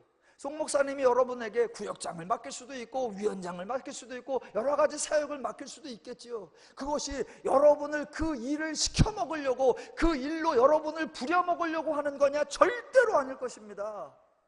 그 일을 통하여 하나님을 배우고, 그 일을 통하여 사람들과 교제하며 사람들과 하나님의 사역을 만들어가면서 하나님의 심정을 느끼고 하나님의 원리를 깨닫고 하나님의 은혜 주심을 체험하여서 그 일을 해나가는 도중에 하나님 앞에 기도하기도 하며, 그 도중에 하나님의 응답을 받기도 하면서 하나님이 나와 함께 하시는구나, 하나님이 내 기도를 들으시는구나, 하나님이 내 사역을 후원하시는구나, 하나님이 나와 함께 하시며 하나님이 나를 응원하시는구나. 여러분을 그 하나님의 사람으로 만들어내는 것, 그게 하나님의 목적이고, 그게 갈릴리 교회의 목적이고, 그게 송 목사님의 목적입니다. 여러분이 그 결과가 되어야 되는 거예요. 그런데 나를 부려먹을 것처럼, 나를 시켜먹는 것처럼, 나를 이용해 먹는 것처럼 하나님은 그렇게 치사한 분이 아니세요. 하나님은 그렇게 째째한 분이 아니세요. 하나님은 그렇게 이방신처럼 사악한 분이 아니세요. 기독교의 하나님은 하나님 자신이 일해 가시면서, 하나님 자신이 수고해 가시면서, 하나님 자신이 역사해 가시면서 하나님의 다양한 것으로 설득하고 다양한 이적과 기적을 펼치셔서 그 사람으로 하여금 이해가 되고 깨닫게 하고 알게 하여 그 사람을 성숙한 하나님의 사람으로 만들어내는 것, 그게 하나님의 사역이고 그게 하나님의 목적입니다. 그렇기 때문에 기독교 신앙생활 참 쉽고 기독교 생활 참 간단한 거예요. 왜? 하나님이 일하시기 때문에. 그래서 하나님은 누구를 데리고 일하시느냐? 아무라도 데리고 일하실 수 있습니다. 일할 수 있는 자, 준비된 자, 자격 있는 자, 그런 자를 부르시는 게 아니라 도리어 연약한 자, 자격 없는 자, 좌절하는 자, 절망하는 자, 그에게 임하셔서 그를 변화시키고 그를 강건하게 하며 그를 성숙하게 하며 그를 온전하게 하는 그 하나님의 은혜, 그것이 하나님의 사역인 줄로 믿습니다. 그러니까 믿음 생활이 신나는 것이고, 그러니까 신앙 생활이 행복한 것이고, 그러니까 교회 생활이 즐거운 것이.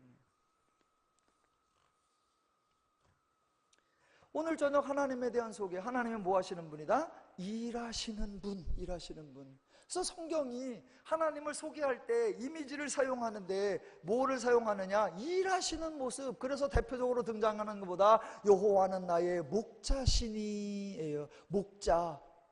여러분, 목자 그러면 뭐가 등장합니까? 양이 등장하죠. 그럼 양과 목자 중에서 누가 일해요? 목자가 일하는 거예요. 목자가 일해. 아침에 일어나면 양 무리의 문을 열어줍니다. 누가? 목자가. 그래서 양으로 하여금 나가게 합니다. 그러면서 목자가 벌써 저 앞에 뛰어가는 거예요. 그러면서 양들로 일로 와라. 여기에 꼴이 있다. 꼴을 누가 찾아내야 되느냐? 목자가 찾아내야 돼요. 그렇게 양들이 그 목자가 찾은 꼴을 먹고 있을 때 목자는 뭐 하느냐? 행여라도 늑대가 나타날까봐, 행여라도 이리가 나타날까봐 사방을 뛰어나가면서 지키는 거예요. 그래서 풀을 다 먹고 나면 또 목자가 백양들을 인도해 갑니다. 어디로? 물이 있는 곳으로. 그 물이 있는 곳을 누가 찾아내야 되느냐? 목자가 찾아내야 되는 거예요. 목자가 일하고 목자가 수고하고 목자가 애쓰는 거예요. 그러면 양들은 쫄래쫄래 따라가면서 풀 먹고 쫄래쫄래 따라가면서 물 마시고, 그 목자의 수고로 말미암아 양이 안식하고, 그 목자의 수고로 말미암아 양이 평안한 거예요. 그래서 성경은 뭐라고 한다? 여호와는 나의 목자시니. 또 성경이 하나님을 소개하는 이미지가 뭐예요? 하나님은 포도원 농부이시다 예요. 포도원의 농부, 일하는 자죠.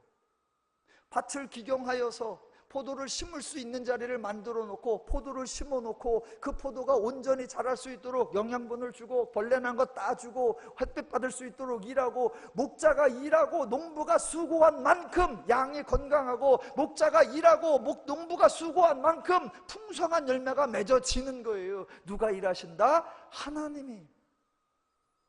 기독교는 또 하나님을 어떻게 소개해요? 아비다라고요. 아비가 수고하고 아비가 애를 써서 자녀들이 평안하고 자녀들이 안식하고 자녀들이 건강하게 성장할 수 있도록 누가 일하느냐? 아비가. 그래서 하나님이 농부이시다. 그래서 하나님이 목자이시다. 그래서 하나님이 아비이시다 라고 성경이 소개하는 거예요. 성경이 일하시는 하나님을 소개하는 가장 극진한 표현이 뭐냐면, 시편에 나오는 대로 여호와는 너를 지키시는 자라는 겁니다. 너를 지키기 위하여 하나님이 뭐 하세요? 성경에 뭐라고 나온다? 너를 지키시는 자는 졸지도 아니하시고 주무시지도 아니하신다라고요. 그럼 여러분은 그 다음 구절을 머릿속에 딱 생각하셔야 됩니다. 아, 여호와는 나를 지키기 위하여 졸지도 주무시지도 아니하시는구나. 그렇게 여호와가 나를 지킬 때, 그때 나는 뭐 한다?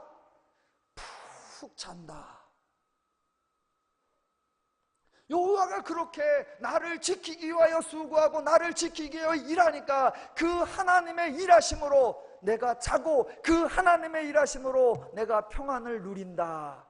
그래서 성경에 하나님은 너를 지키시느라 졸지도 주무시지도 아니하신다라고 표현해 놓고, 반대로 하나님은 사랑하는 자에게 잠을 주시는도다 이렇게 표현돼요.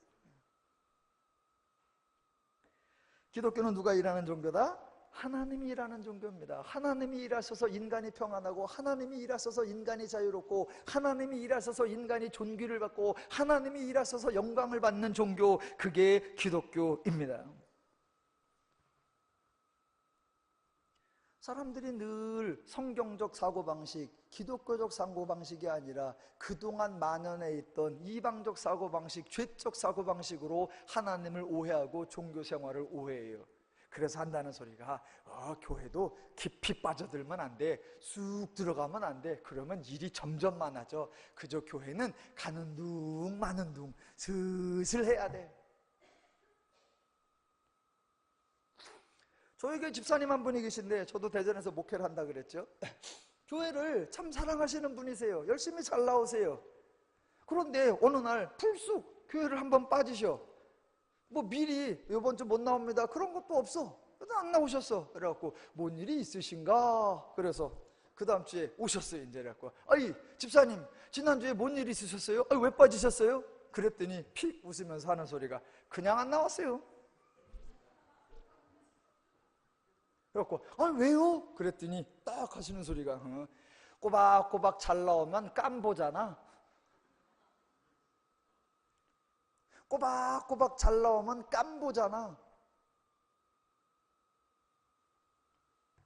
가슴이 덜컥.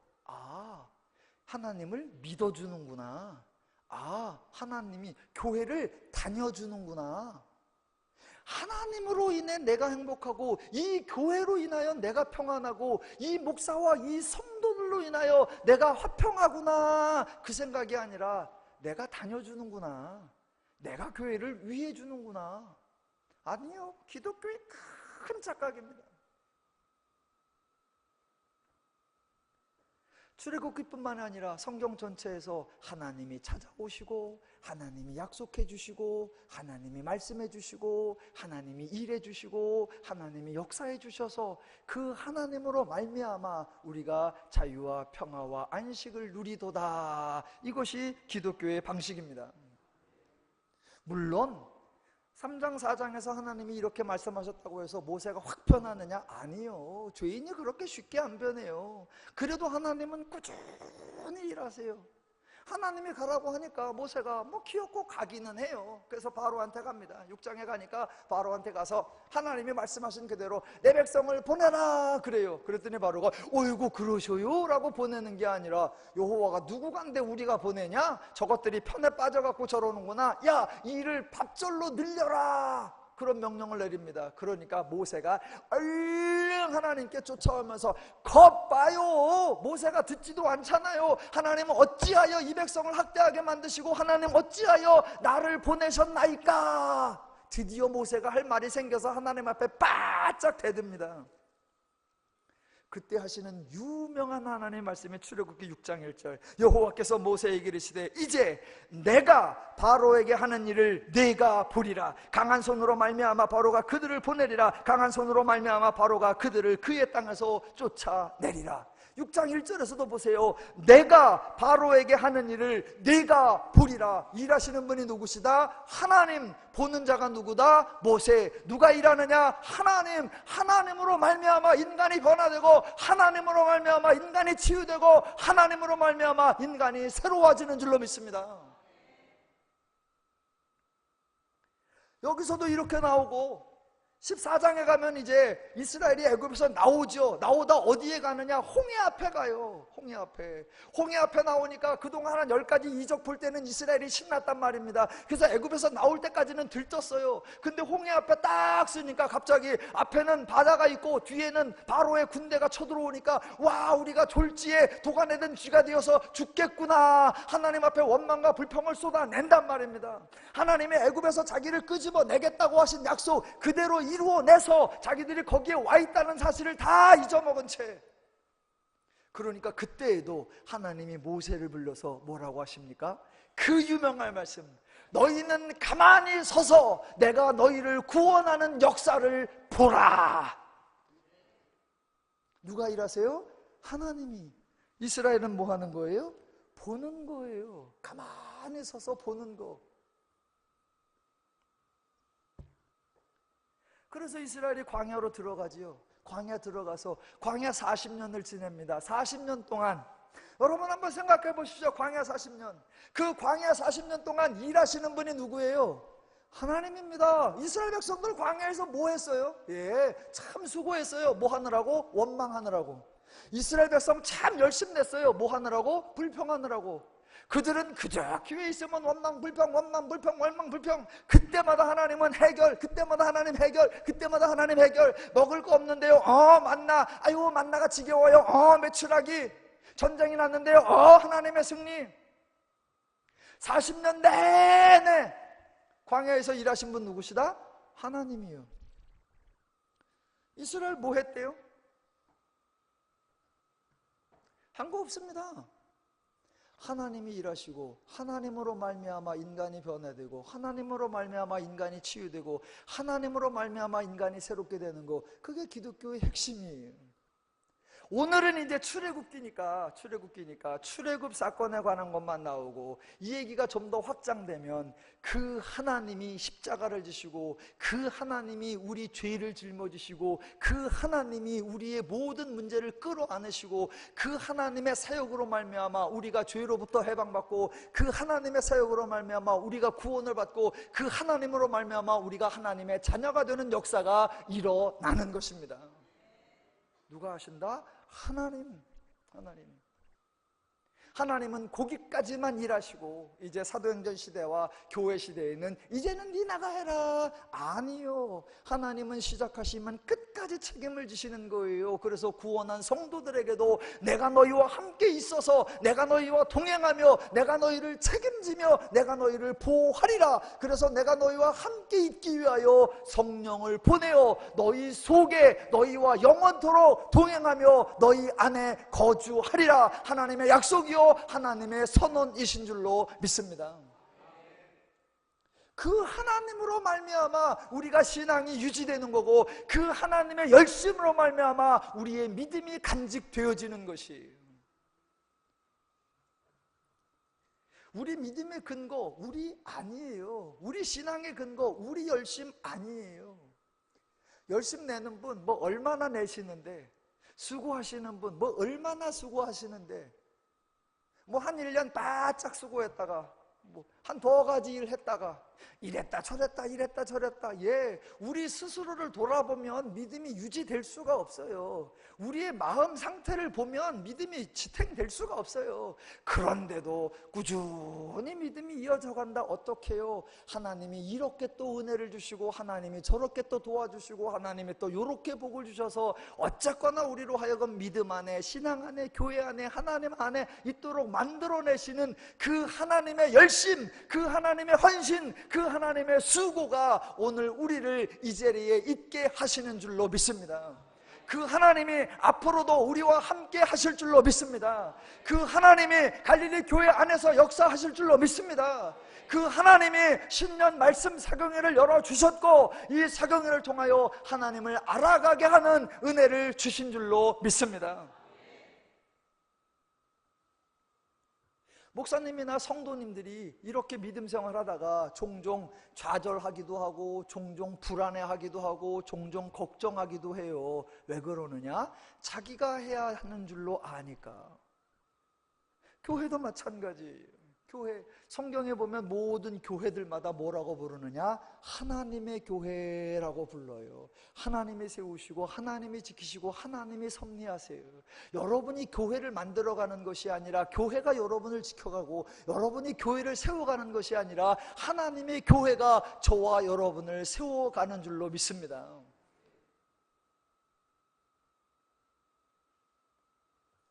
예, 성경에 이렇게 보시면 인간이 하나님을 위해 수고한 사건 없어요. 내일 저녁에 나오실 거니까 한번 이렇게 오늘 가서 고민해 보세요. 이거 인간이 하나님을 위해 희생했잖아요. 인간이 하나님을 위해 헌신했잖아요. 인간이 하나님을 위해 엄청난 일을 했잖아요.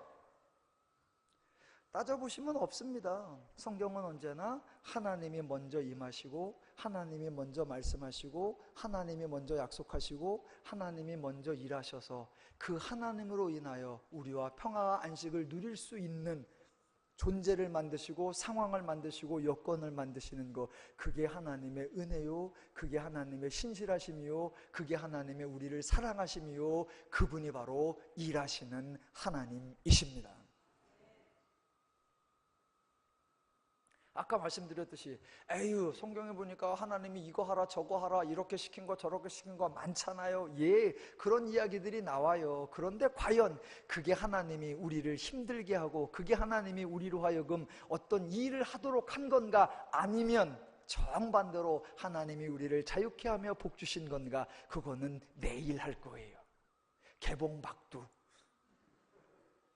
내일 나오실 분 아멘 하시겠습니다. 예.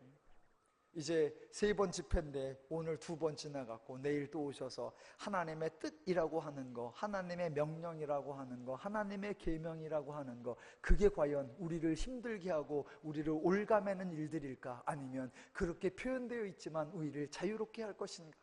그래서 어제는 긍휼히 여기시는 하나님, 오늘은 일하시는 하나님, 내일은 주시는 하나님.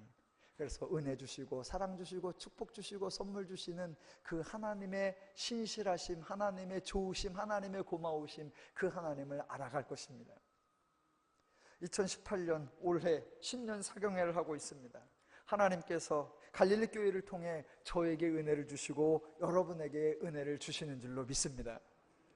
어제 여러분이 은혜를 받으셨다고, 좋아해 주셨다고 해서 정말로 감사해요. 반대로 저는 어제 너무나 큰 은혜를 받았어요. 이렇게 말씀을 사모하는 분들과 함께 할 수 있는 은혜를 받으셨고, 어째 또 여러분이 다 같이 기도하는데 저도 저절로 기도가 터져 나오고, 기도할 수 있는 게 얼마나 귀한 복인가, 너무나 감사했어요. 그래서 제가 은혜를 끼치기도 하지만 은혜를 받기도 합니다. 여튼간 오늘과 내일까지 하나님의 은혜로 충만하고 하나님의 은혜로 강건한 저와 여러분, 또 갈릴리 교회 되시기를 주님의 이름으로 축원합니다. 아멘. 기도하